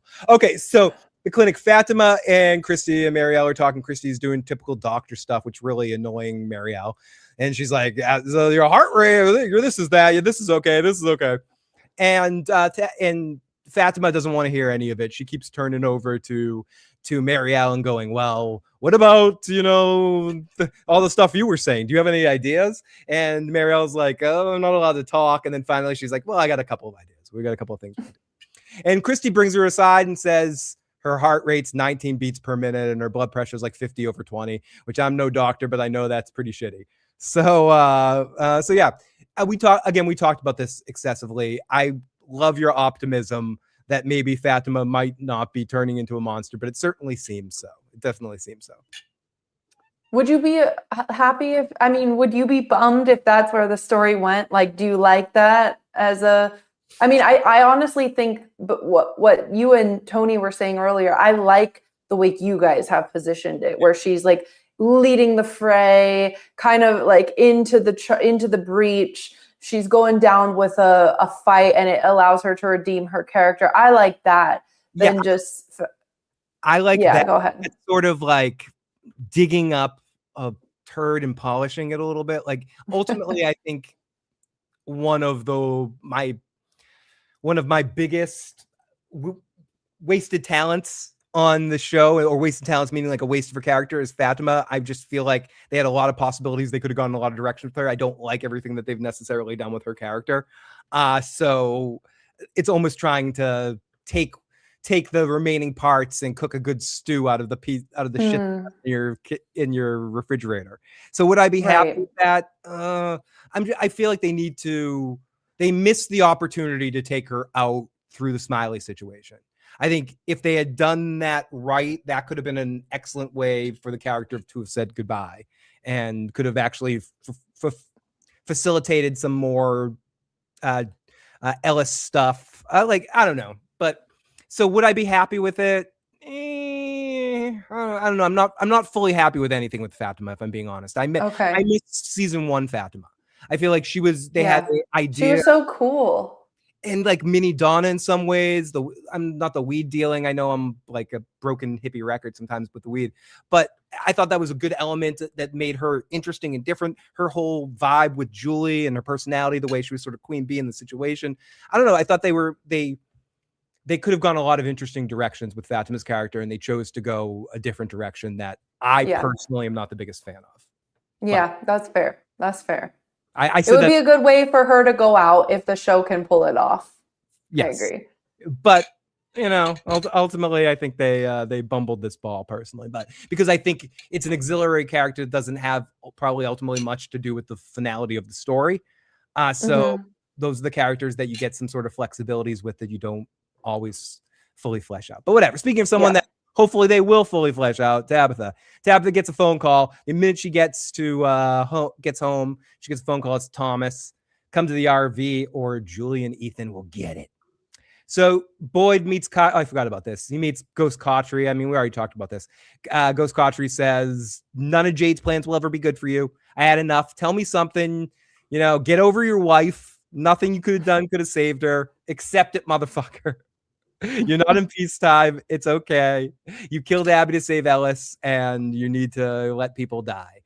So we heard what Tony thought about, do you agree with what Tony's saying about this Ghost Cautry is manipulated Boyd here to do necessarily not the right thing, sacrifice people? Do you think this Cautry is influencing him in the right direction? I'm a bad person to ask because this whole time I thought Jade's plan was a good idea.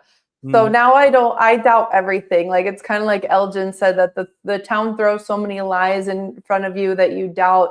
You can't see the truth that's right there. Or with what Christy said about everyone, this is littered with bodies of people thinking they're doing the right thing. So I don't even trust myself at this point, which I guess is the point. So I now am convinced that Jade's plan is not a good idea, but I don't know about Cautry. I do think Tony has a great point, and it's convincing me, but you guys also kind of convinced me that the boy in white is not this angel. So I don't know what to think at this point. I'm sad about it because I like Cautry. I know. I want him to be a good thing. And that's the thing. Like, unlike the boy in white, who's a creepy little bastard, and I don't mind ruining him in your eyes. Like, Ghost Cautry, I'm like, that dude's kind of cool. He tells Boyd off when he needs to be told off. So our final scene in the episode is Tabitha gets a little yellow. As Tabitha heads to the RV, She sees all the pictures hanging up, which I don't get why he hung the pictures up. Did he just hang up the picture for showmanship? Was that just? Yeah, I don't know. Sophia looked gleeful when she saw the photos, but I still think that there's something to the photos. Like the photos make things happen. Because why else would they be all over the intro? So I don't know. Maybe it's just is creaming at the thought that that more people are drawing kind of thing. Absolutely. And I'm sorry, that's a great expression. That's a great expression. She's screaming at the thought. Okay, so Tabitha, you distracted me there for a second with your expression. I was like, whoa, let me catch my breath for a second there. So Tabitha heads out to the RV. She sees all these pictures hanging up. She says, he shows up. He goes, you know who I am? And she's like, no. Oh, and he says, you haven't remembered that part yet. So at some point, is Tabitha going to remember that she knows this guy? And that's where we get into whether he's being honest. I assume he's being honest in the way he was communicating. Seems like what he was saying was all genuine information, but maybe he was being deceptive. People, let us know your thoughts about that. And your husband died right here. I like Jim. Again, to Tony's point, I love how Doug played this. I like Jim. I kept one of his teeth. He's a good the way you do a great impression of him. Oh, thank you. That's like me with the final slice of pizza. Gabby, I saved you a slice of pizza. It was beautiful.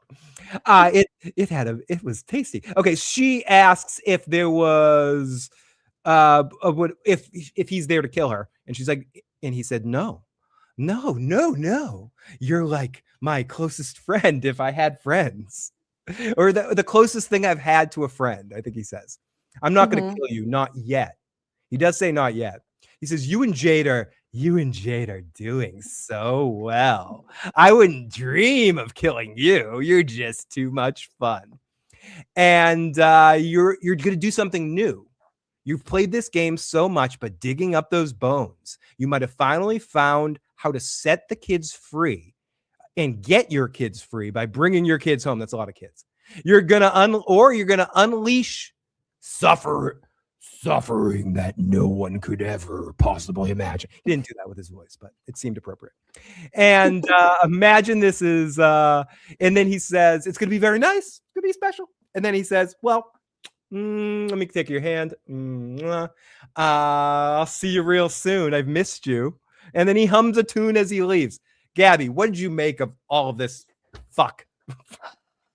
And that's yeah. So with him saying, oh, you don't know about me yet, or you haven't remembered me yet, I think that, people in the town, the core crew are talking about a man in yellow. We got Victor talking about a man in yellow. Jade knows, Boyd knows, I think Donna knows, Kenny knows. So if Tabitha was actually fucking doing something, she could very well be cued in and be like, the man in yellow, like, don, don, don. And I think that would have made him even more happy. I really don't, like I said, I don't agree with Tony's aspect or thought about there being love or attraction or anything towards them. I really just think she is like a friend because of the many times, the amount of familiarity that they've been through, the how many rounds they've gone on this same match. So I'm still sticking with my thought that maybe he doesn't even know what's going to happen. But I think the very logical explanation to that is he wants the bones to be removed. He wants it to happen. And maybe maybe they will go into that cavern and the monsters will stand down and it will be crazy. Like they'll be like, what is this? We weren't planning for this. We thought we'd need another way out. And they're just like reading the newspaper or something. Yeah. And maybe that will cue them in. Maybe it won't. Yeah, no, they're just like hanging out. Like in Star Trek, when they go on the Borg ship sometimes, like they can just go there, expect to be in danger. And then they go there and they're just like hanging out there like, hey, going about our business. We don't give a shit about you, because they don't really look at them as sort of danger in any particular situation. And one other person knows about the man in yellow, but hasn't said anything to anybody because she's busy smoking weed, is Julie. She saw the man in yellow twice now and hasn't said, I don't even think she said to Randall that she saw a man in a yellow suit, even though she knows people in town are talking about a dude in a yellow suit. So that's one of those kind of weird things that Julie really needs to offer up some information, even to her mom.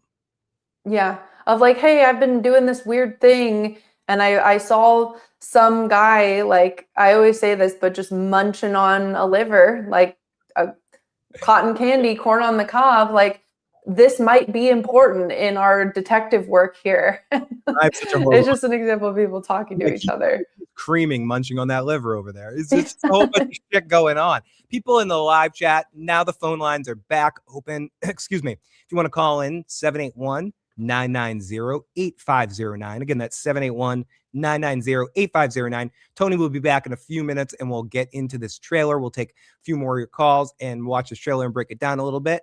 But thank you to everyone. We still got 400 plus people watching live right now between the channels. Thank you. And if you haven't, make sure you subscribe to both channels. If you're listening to the audio cast and you enjoy our podcast, give us some star ratings and review it and tell people how much you hate us and how much I paid you just to leave a review, because that's what people want to read. They don't actually read it. They just say, oh, yeah, you got this star. That's fine. Area code 505. Welcome to the show. What's your name? Where are you calling from? And what kind of stuff do you have for us? And I want to eat some snacks because Gabby's making me hungry. Let us know. Okay, I'm Zephyr Cat 7. I'm near Cincinnati. Welcome from Cincinnati. I mean, I'm not in Cincinnati. I realized the way I said that made it sound like I also was in Cincinnati, but I'm not.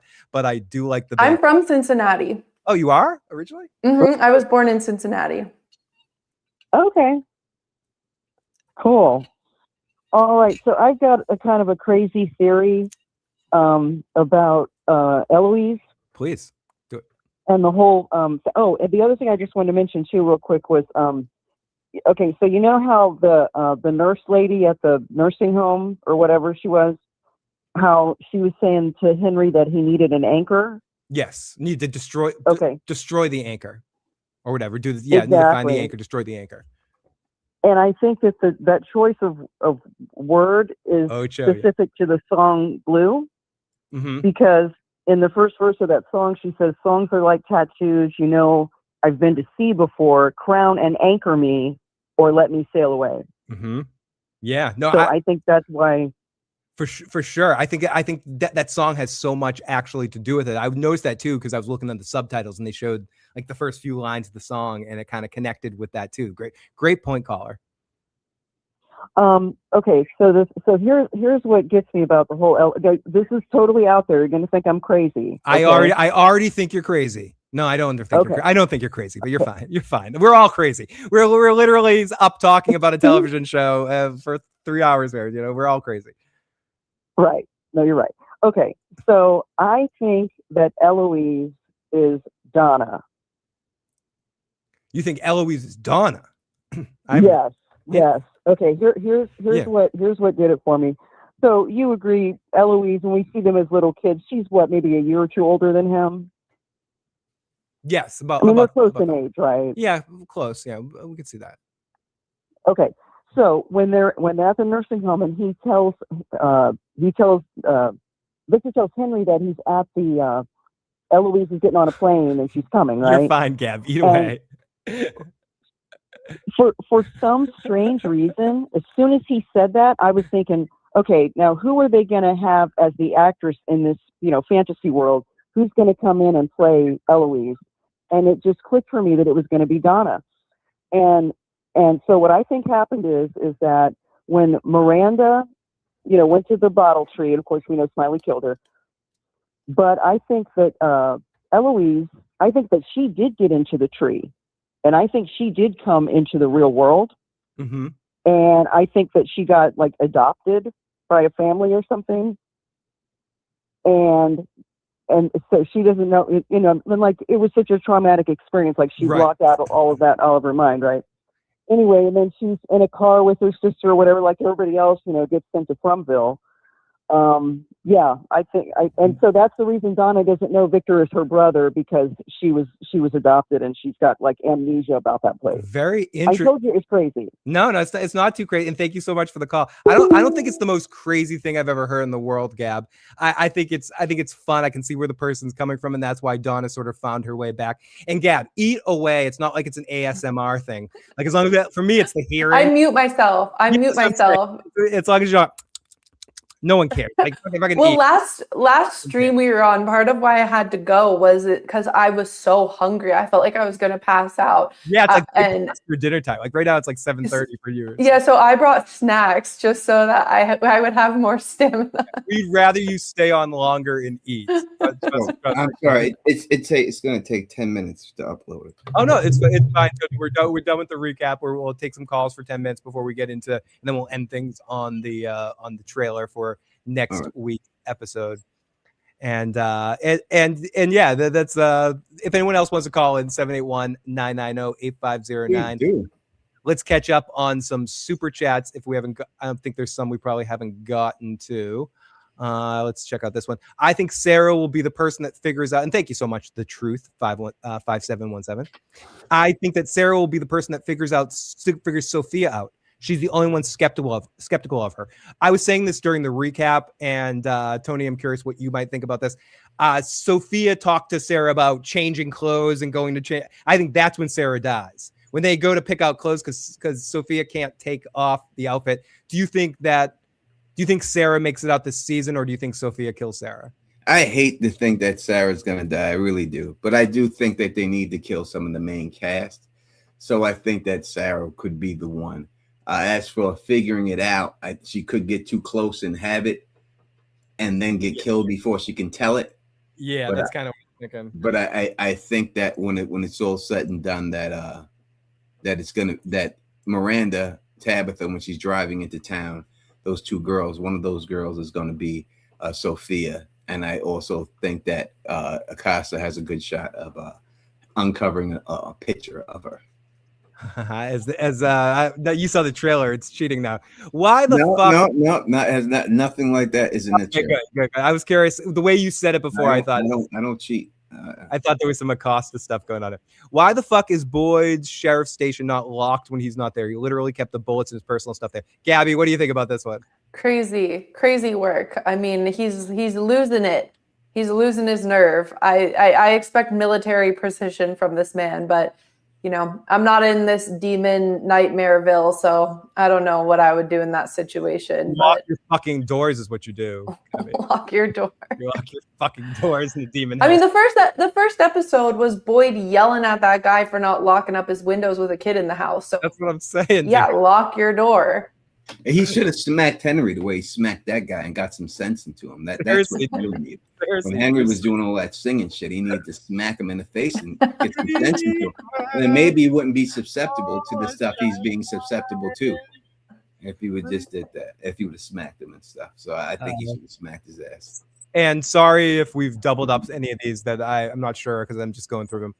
The more I think about it, Fatima is the one who needs to go into. We talked about this. I don't know if Tony got to see this one. More we think. You did, okay. So I think we're all cut up with the super chats. Unless we get this one. Remember back in season 3 when? Yep. Yeah. Okay. So I think we're all caught. That means you guys got to give us more super chats. So yes, we caught up. We need more. Yes, and I don't blame you for bringing snacks. I mean, you should have snacks. It's a long stream, and exactly. It's hard. Snacks is key to get through these things. We've been on here for 2.5 hours. I normally eat dinner at like 5:30, and last time I was on the live, I was like shaking at the end. So I'm like, all right, I'm gonna be super prepared this time, so I can hang on as long as I need to and feel fueled. No, it'll be. I'll have it. I just upload. When you upload in 4K on YouTube, it just takes for 30-second things 10 minutes. Like that's ridiculous. Yeah. Like it should just be able to whip it right up there, but for some reason it's taking a while. But I should have it done in a second. I will go check. And they'll take some chats until then. I think all the visions are the truth. Boyd's visions of his wife and dead people are like Jade's early visions of himself, all phantoms in the show. E.g., Jim, Father Cautry are all evil lies manipulating. Very interesting. Very, and absolutely a possibility. And we talked about that, whether they're good influencing or bad influence. And I realized that a few minutes ago, Gabby, when I said everyone subscribe to Phil the Issues Guy and Tony Teflon, I forgot to say also make sure you subscribe to Miscellaneous Gab as well. So make sure you do this. And you're a grandma. I'm like, someone's like, what are you doing this weekend? I'm like, you mean besides sitting on my couch with my dog and watching movies? Like, I want to have that's my big weekend plans and going to and passing out by 10:30. What are you talking about? What are you talking about? But yes, exactly. 5:30 is bedtime. Exactly, Peter Griffin. I mean, I could stay up if there's something to do, but I'm just sitting at home. Yeah, the latest I stay up is when I go to the movie theaters these days. Like I saw Disclosure Day the other night and I'm like, oh, 10:30. This is late. Yeah. It's someone's like, you want to go to a show? I'm like, what's the band? Like, am I playing on the show? We'll see about that. Why do we think Victor was allowed to live? I think because he serves some sort of purpose for them, right? Like there's something he's doing that helps them out in their modus operandi, like whatever is going on, or he's a distraction. He's a conduit between them and the people. I don't know. Why do you think Victor or even Boyd maybe gets they keep them alive and fuck with them instead of killing them? Yeah, I have thoughts here and they're not fully formed. They're kind of half baked. I love that view. I need one of those. But I feel like Victor is either like they need records, right? Because they have cave drawings, they have bottles, tokens, mementos, different buildings from different eras. So there's something to be said about mementos and like where Victor is kind of a bard, like retelling the history, bringing forth the history in some way that the town needs and wants. Because why not just destroy all the buildings when you purge everyone and reconstruct it? Clearly someone in this fucking town has the ability to construct buildings and architecture abilities and metalworking and whatever. Abilities beyond anything else. And Victor's like a narrator with dementia.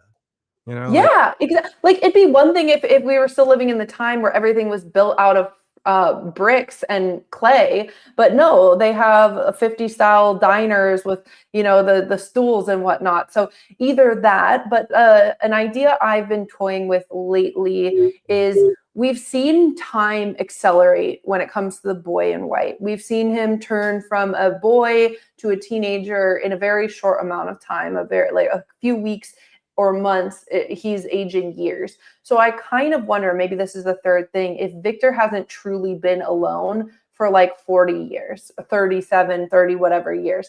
If he was not in like a cryo sleep type thing, but if there was a way to port himself into a slightly new time. Because can you tell me that you could be alone for 30 plus years and not pull an Acosta and not jump off the roof? Like I truly... No, I'm sorry. What's that? I said more, but I agree with you. In reality, no, absolutely. Like maybe he went through a faraway tree and aged in some situation, or some element happened. It does think the boy in white's going from from a boy to boys to men now, or the new kids on the block, new geriatrics on the block or something like that. Like that's where he's a boy in white right now. But yeah, and maybe the reason why Tony's been talking about this a little bit about like why doesn't no one mention the 80s? There's talk about the 70s time or the early time. Yeah. Comes to the other time. Maybe there was some, whether it's I know you don't really mean it like this, but like cryo, meaning like there was some sort of Futurama, like friggin' Fry falling in and waking up 1,000 years later, but not 1,000 years later, like 10 years later, or some sort of decade where things reset or something like in between. Maybe. I mean, certainly is a possibility. Well, because how many years did he have to be alone? Why weren't more people coming through after the purge? Yeah. Like, why didn't more people come through a year after the purge when he's still a kid? Because it seems like Donna has been there like the second Donna and Dale had been there like the second longest. And it still feels like they've only been there for a handful of years. Like it feels like anyone in Fromville other than Victor has been there for maybe a couple years, a few years max. Yeah, and so I was gonna try to do like a really, really bad. Wait. Then Dale's gonna be there forever. I don't know. That was supposed to be the dun dunch. No, sorry, that's supposed to be the comedy trumpet. Oh wait, here we go. This is it. There we go. That's better. There you go. Yeah, sorry, it's horrible. I'm sorry. I'm cringy. So yes, Donna said 3.5 years. And Laura says maybe I've had that issue with time too. No, maybe it runs in a 40-year cycle, says AJ. I mean, it's possible Victor wasn't in Fromville all 40 years. It's hard to imagine he was in there for all 40 years. And even the way Tabitha says that, and they make mention, he seriously lived on peaches. I mean, as Nick Cage says famously, I can eat a peach for hours. I can eat a peach for hours. But I mean, could you eat peaches for 30 years, Gab? Could you eat anything singular? No. 30 years? I couldn't be alone for more than like 5 days without talking to someone. I would be out in a second. No amount of crayons and teeth would keep me occupied. You'd be losing your shit. You'd be going. I would be losing my shit. I'd be Acosta all 100%. I need people. A fucking bullet. All right, this is a Teflon TV exclusive. I'll upload it. This is private. I'll upload when it's done uploading the main one. Then I'll put the thing up there and everything else. But this is just for us, for the people watching and everything. Should we take this call first, or sure, we can take it first. Let's take a call before we take this. We're about to watch the trailer, but we'll take your call, our friend. Area code 513. What's your name? What's your question? Where are you calling from? Hey, what up, Phil? What up, Gab? This is Nick Knack Studios. Hey, Nick Knack, what's going on? Tony's back too. How's my audio? It's perfect. You sound amazing. Nice. I'm using my actual microphone this time because I called in like a few times before and then realized after watching it over, like my phone fucking sucks. So. No, that's okay. You actually sound really good. You actually sound really. We appreciate that. That's actually improving caller volume. I feel like more callers should think like you. We appreciate you. You're awesome. Right. Hell yeah. I just wanted to call in and say what's up. I ain't called in a minute, and you and Tony were talking about how when Henry first started having his visions. And we seen Victor in his suit. You're like, yeah, that's not Victor no more. That's Vic. So in this episode, when Henry first woke up and he looked up at Victor and was like, Vic? Oh, dude, I lost it. I love how he said that. Thank you for pointing that out. I meant to say that in the notes. I skipped over it. But someone's watching Tony and I. They put that in. He's going, hi, I'm Vic. It's like it's Vic Slick. Yeah, he's like, Vic? Is that you in the suit and the tie? Yeah, totally, dude. Thank you. And I think it's funny too that like someone I kind of joined on Reel's live stream last night, and someone in the comments had pointed out that like if he really was in the right frame of mind, he would sit back and think about, okay, you've been in a coma for 40 years. Like, how do you know? Sebastian over here says he ain't got cell service. How do you even know what cell service is if you've been in a coma for 4 years? Yeah, that's a good point. It's a good point. And yeah, absolutely. So it's a lot of bullshit. If Henry could just rationalize his way out of it, but he's leaving on a jet plane, dude. He's leaving. Like he can't think. I mean, listen, it's very Inceptionist, right? And again, scientific. Right. It's Inception, right? It was all science. But I love how you turned I love Inceptionist. I want to start using that. Inceptionist. Yeah. But it's the guy wants to stay in the dream because his wife is there, right? He doesn't want to wake up. He doesn't want to come out of the dream, and this is what Henry's dealing with right now. Hey, and shout out to you, Tony, because I'm working on a video myself, a little theory video, and I agree with you, or I agreed with you until we know now that that's what's going to happen. Shout out to you because you said they were going to cut down that tree. Mm-hmm. Yeah, no, he said, you literally said, I forgot to say that earlier, Tony. You literally said the season was going to end with them trying to fucking rip. You said cut down, but rip out that tree is essentially the same thing. You said cut instead of rip out. That's the only minor point if you want to get snickety on about it. it's funny because there's been a lot of moments in this season where I was like, God damn it, dude. Tony was and right. I'll say it so Tony doesn't have to say it. Tony and Real have been really on it on this season. Real too, yes, yeah. Tony and Real have been on it. We've gotten a lot right, but I'd say this trailer may fuck me up a little bit here, so it's not giving you Okay. Caller, we love you, but I'm gonna let you go because we're gonna get to this trailer and see how Tony might be fucked here. Okay, so we gotta see this shit. See it. Love you, buddy. Thank you. All right, so look, someone in the chat said, does it spoil stuff? It doesn't spoil stuff, but it's a trailer. It's going to show you stuff that's in the relation that's in the episode, so it doesn't really spoil stuff. But it does. I think there's one thing I've said constantly that it's just impossible for it to be, and it just oh my god, like this is what's going on. All right, here we go. Right. Yeah, so this will be my first time watching any From trailer ever. Tony, when you're watching it with us. Tony, when you first said that, I thought you just meant like we're going to see that Acosta's going on the mission, but the way you said it like that makes it think it's something more intense. Yeah, it's something worse than that for me. But all right, you ready? Oh shit! Oh shit! Let's go. Do you know where I really am?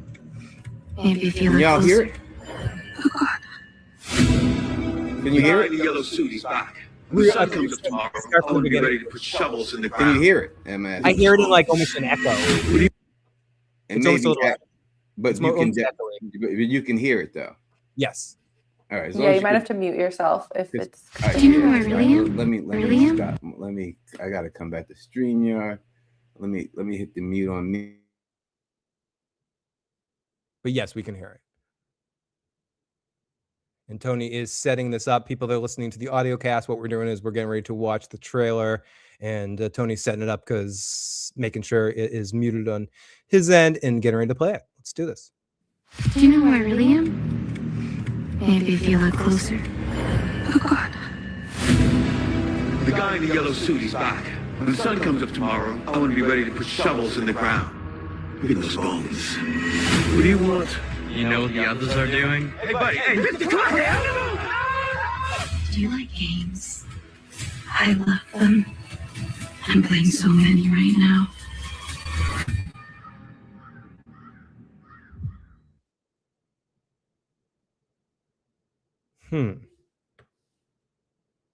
Creepy. There's a lot there.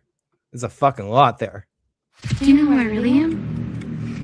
Maybe if you look closer. Oh God. The guy in the yellow suit, he's back. When the sun comes up tomorrow, I want to be ready to put shovels in the ground. Look at those bones. What do you want? You know what the others are doing? Hey, buddy, hey, come on, Do you like games? I love them. I'm playing so many right now. Huh.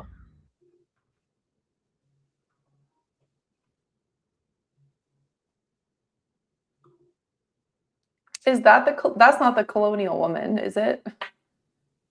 That's just a woman. Tony, you gotta unmute yourself.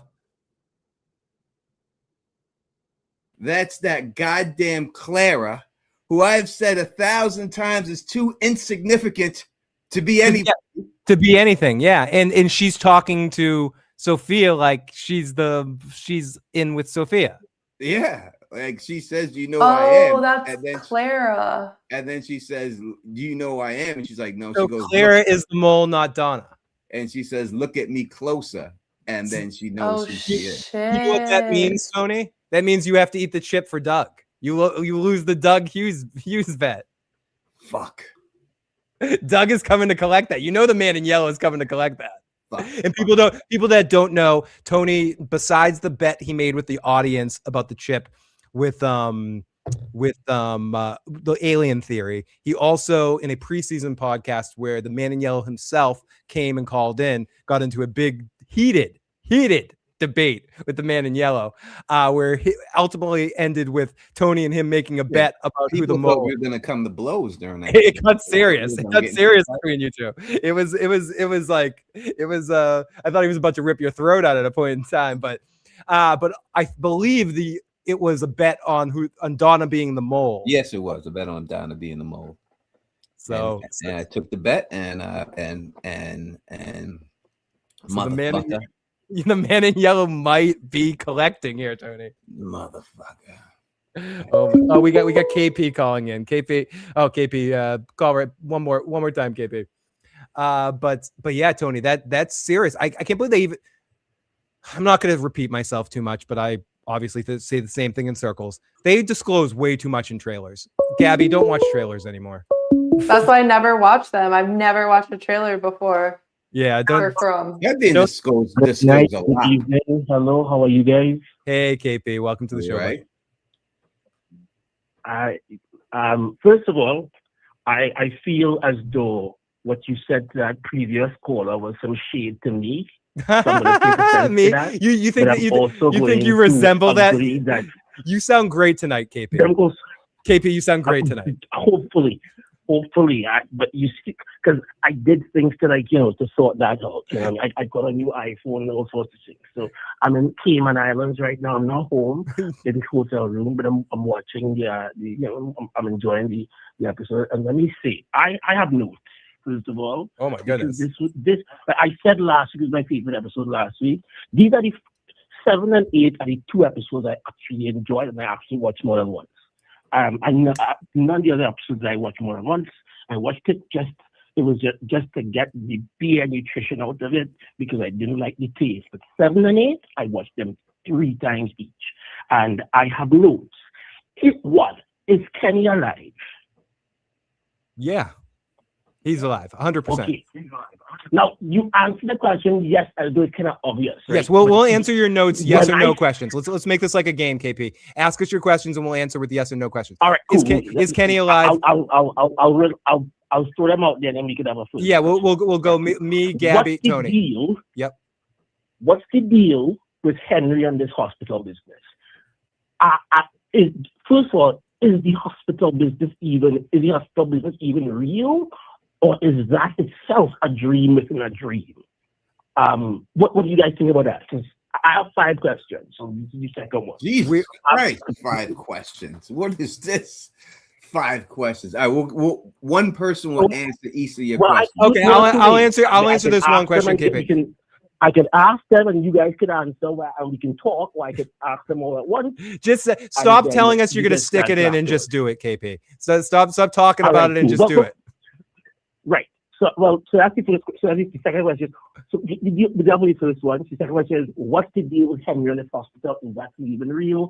No, it's okay. Let's start with that. I think that it's a parallel universe that he's seeing in. So it's not. It's real, but it's not real. He won't be transported into that. All right, that's my answer. Okay, next dream within a dream, like Inception. Okay, and I think it might be something different, but we'll go with that. Next question, KP. This one's for. Phil, what do you think it is then? Because I thought he would say that. I just think the man in yellow. I just think the man in yellow is fucking with him.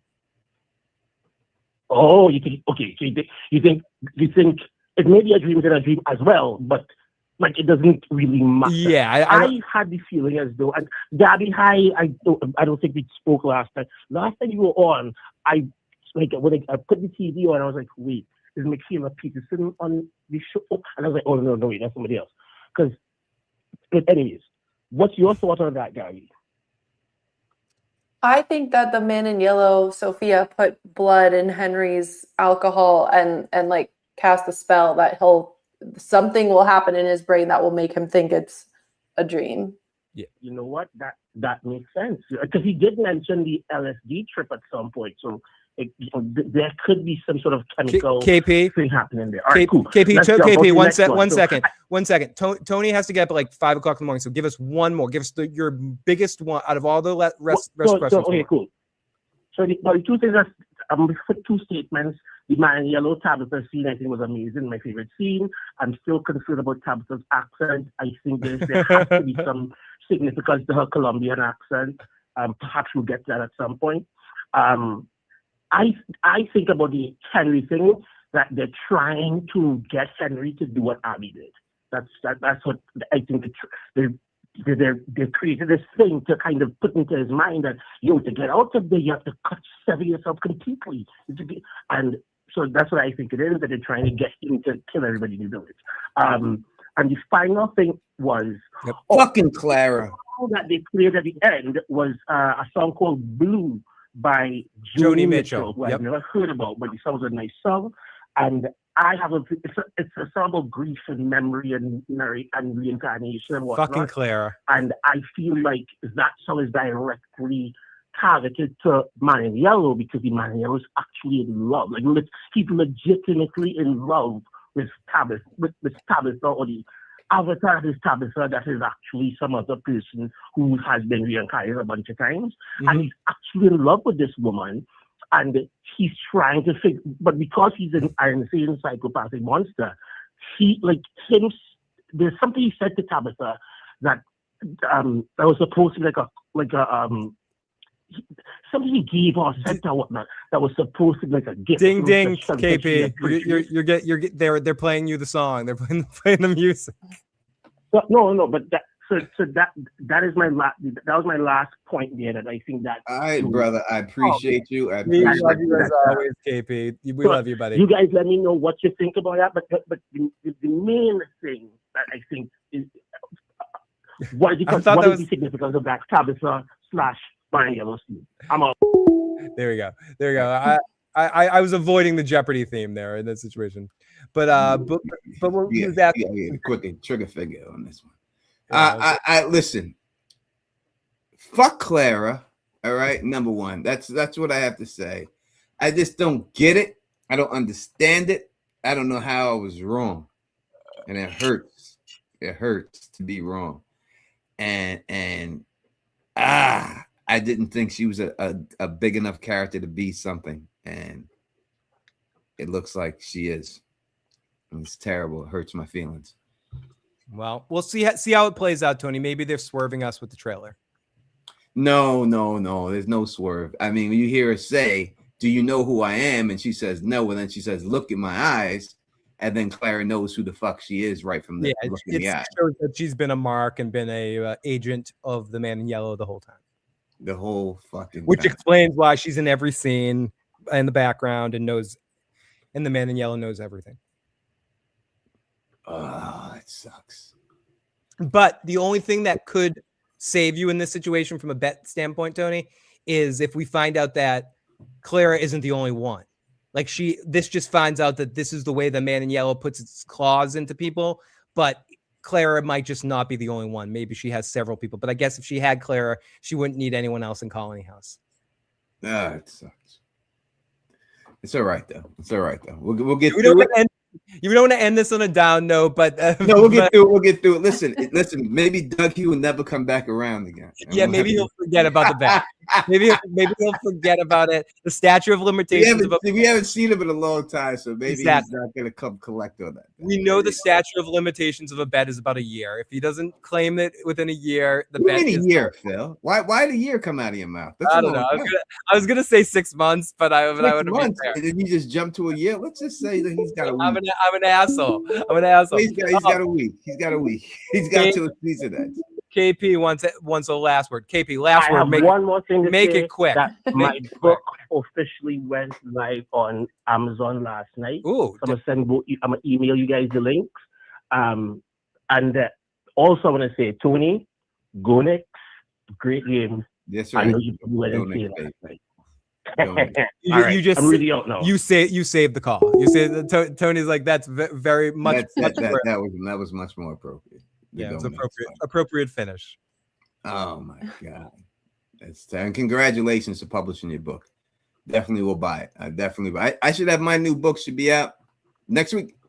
Next stream it should be up there. It'll be up there. So I just got I'm just waiting for the final them to send me the copy of it so I can approve it, and then it will be out. Yeah, you never can tell, Lightbulb. There, it might mean that there's more than one mole, but either way, we will find out next week as we get into our what probably will be a 2-part finale. You know, it'll probably feel like one giant episode, like they usually do in these finales. Unbelievable.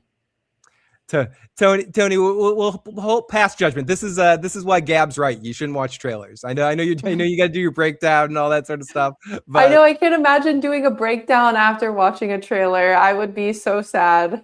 Yeah, it's just like I can't do that. No. Listen, I'm fine with everything. I still feel is right, but I would say that this does point. I mean, what's Clara doing there? It's all. I mean, what is she? and how does she know? And if that's the case, is this more witchy stuff going on here instead of scientific stuff? And we'll see in the end how it goes down with it and everything else. But we'll see. Either way, God damn it, Clara.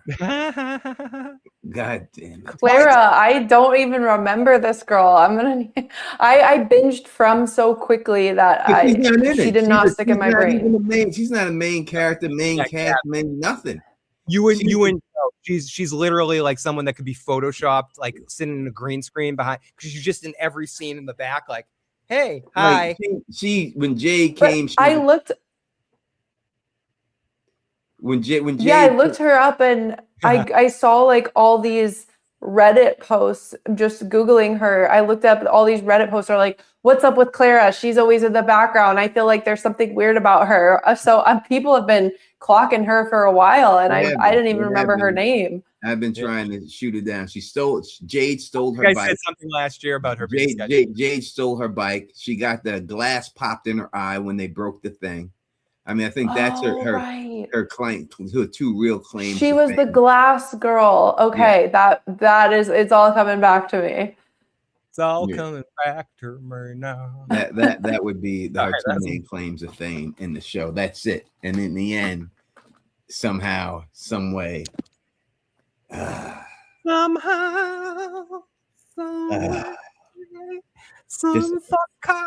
what's her name again? Claire. Fuck Clara. Fuck Claire. All right. Let me get up out of here. We won't keep Gabs longer. We got one more super chat that came in here, and it says, "Removing the bones will unleash the greater evil." I don't think it's the bones. I think it's just knocking the tree down. I hate to say this, Tony. I don't see it often, but this might have been one of the only times I've since Stannis burning his daughter that I've seen you on. This is the only time since. So funny. I went today. I looked at like my old videos, like when I first started. I just went on the thing and started watching them and stuff, and started crying about it. Man, I really started having tears in my eyes about those old videos when I first started. Oh, I loved you and Mo back then. You guys are awesome. It was a good time in life, and I looked at my 10,000 subscriber. Thank you and everything else when I got 10,000 subscribers, and I was so happy to get 10,000. I was so excited that I got 10,000 subscribers. I was just so elated about it and everything. And then I looked at the trial by trivia response video when Tarzan tried to call me out, and I did the that shit was fun. We had a lot of fun back in the Game of Thrones. That was a lot of fun. It was so much fun. Only thing I wish in retrospect, just because I would have loved to have, if I knew then now, I would. You, me, Mo, and Joe would have had some fun. Like if we did like once a month, the four of us getting together and having like a good time. I think the four of us could have fucking shot the shit well. Yeah, no, it was. I would have loved to hear Mo and Joe together. They would have been a funny pair. And it's so funny, like, Gab, you don't know Mo, but Mo, this dude, he used to rock with me on the set. This dude sounded 100% like Chris Rock. Like if he just turned his camera off. Yeah, if you go back and look, if you turn his camera off and you hear him talking, you think it's Chris Rock talking. Like he sounds. Oh, I'll have to go back and watch the videos. He sounds 100% like Chris Rock. It's crazy, like how it's the same voice. It's the same exact voice. Wow. Oh, so much. Are you gonna be covering House of the Dragon, Tony? Yeah, we'll be. Bridgeford will be back. Phil will be back. The usual suspects will be doing. I'll be doing recap episodes after every episode. Yeah, we'll be doing the whole thing and everything else. I'll be going live at 10 o'clock p.m. and all that sort of stuff. I know. I think it goes. I think it may. Does it interfere with From? I think it interferes with From. It is. I'm going to miss the first. I'm going to miss the first 2 weeks, but starting with the third episode, I'm going to be going to my usual 10 p.m. spot. Yeah, it'll just be double work for me. So it'll just be with it. I'll probably just cover the trailer on House of the Dragon for the first two until From ends, and then I'll start covering it after that. I'll probably go live on Monday or Tuesday afterwards for the first 2 weeks, and then do the lives on Sundays when From's over. That's the one thing I'm pissed off from skipped a week, because we would have only had to deal with 1 week of it. But that shit fucked us with the double coverage. It was like, okay, we missed the premiere, no big deal, but now it's like the premiere and the second episode. I really think they did this to spite me. I do. I'm gonna say it. That's it. They did it. Thank you for the super chat. No one talks about Victor's son. We did talk about Victor's son. We had a whole lot to say about Victor's son. Sebastian, yeah. Yeah, Sebastian. We talked all about that there. He had pretty eyes. Sebastian had pretty eyes.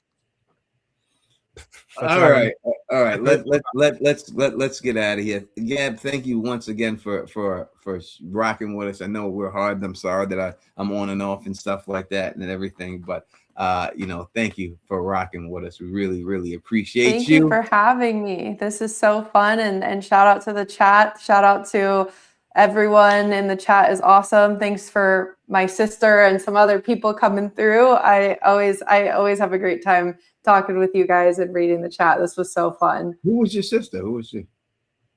Miscellaneous Grace was in the chat for a bit. She doesn't watch From, but I normally send her the link and tell her to come watch. Yeah, but you do some videos with her if you check out Miscellaneous Gab on TikTok and stuff like that. She does some videos with her sister and does some fun, silly videos where them talking back and forth. It's good stuff. Yeah.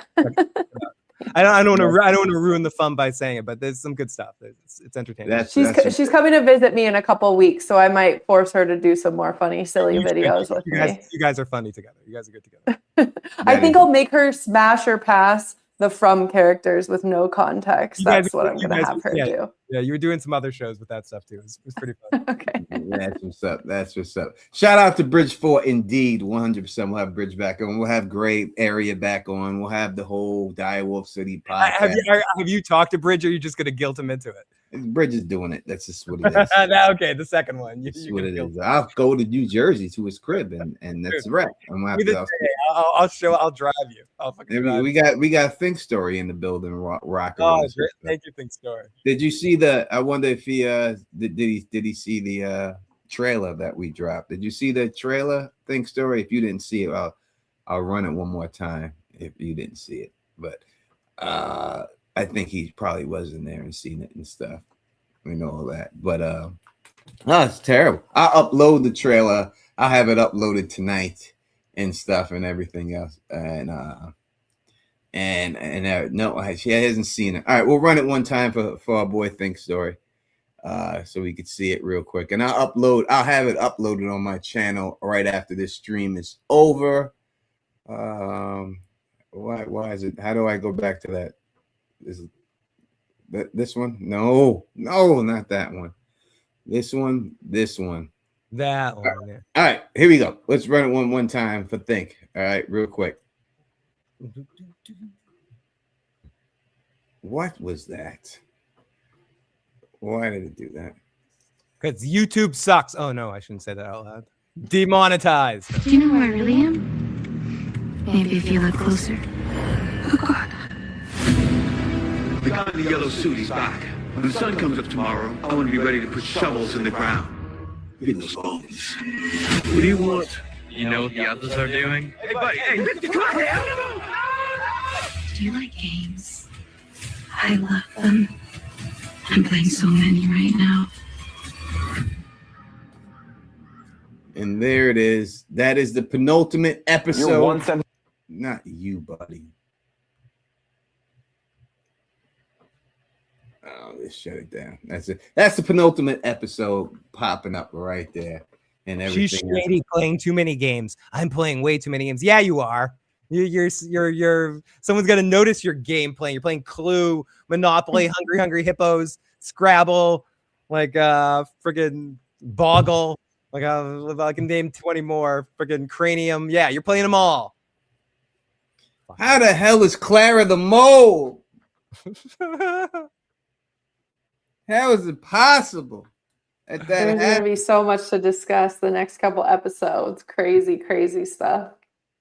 I gotta eat that chip. The dime. This is not good. You might. Let's hope it's aliens. You don't want to eat two of those motherfuckers. Oh my god, this is not good. This is not good for me. Hopefully, Duck will forget.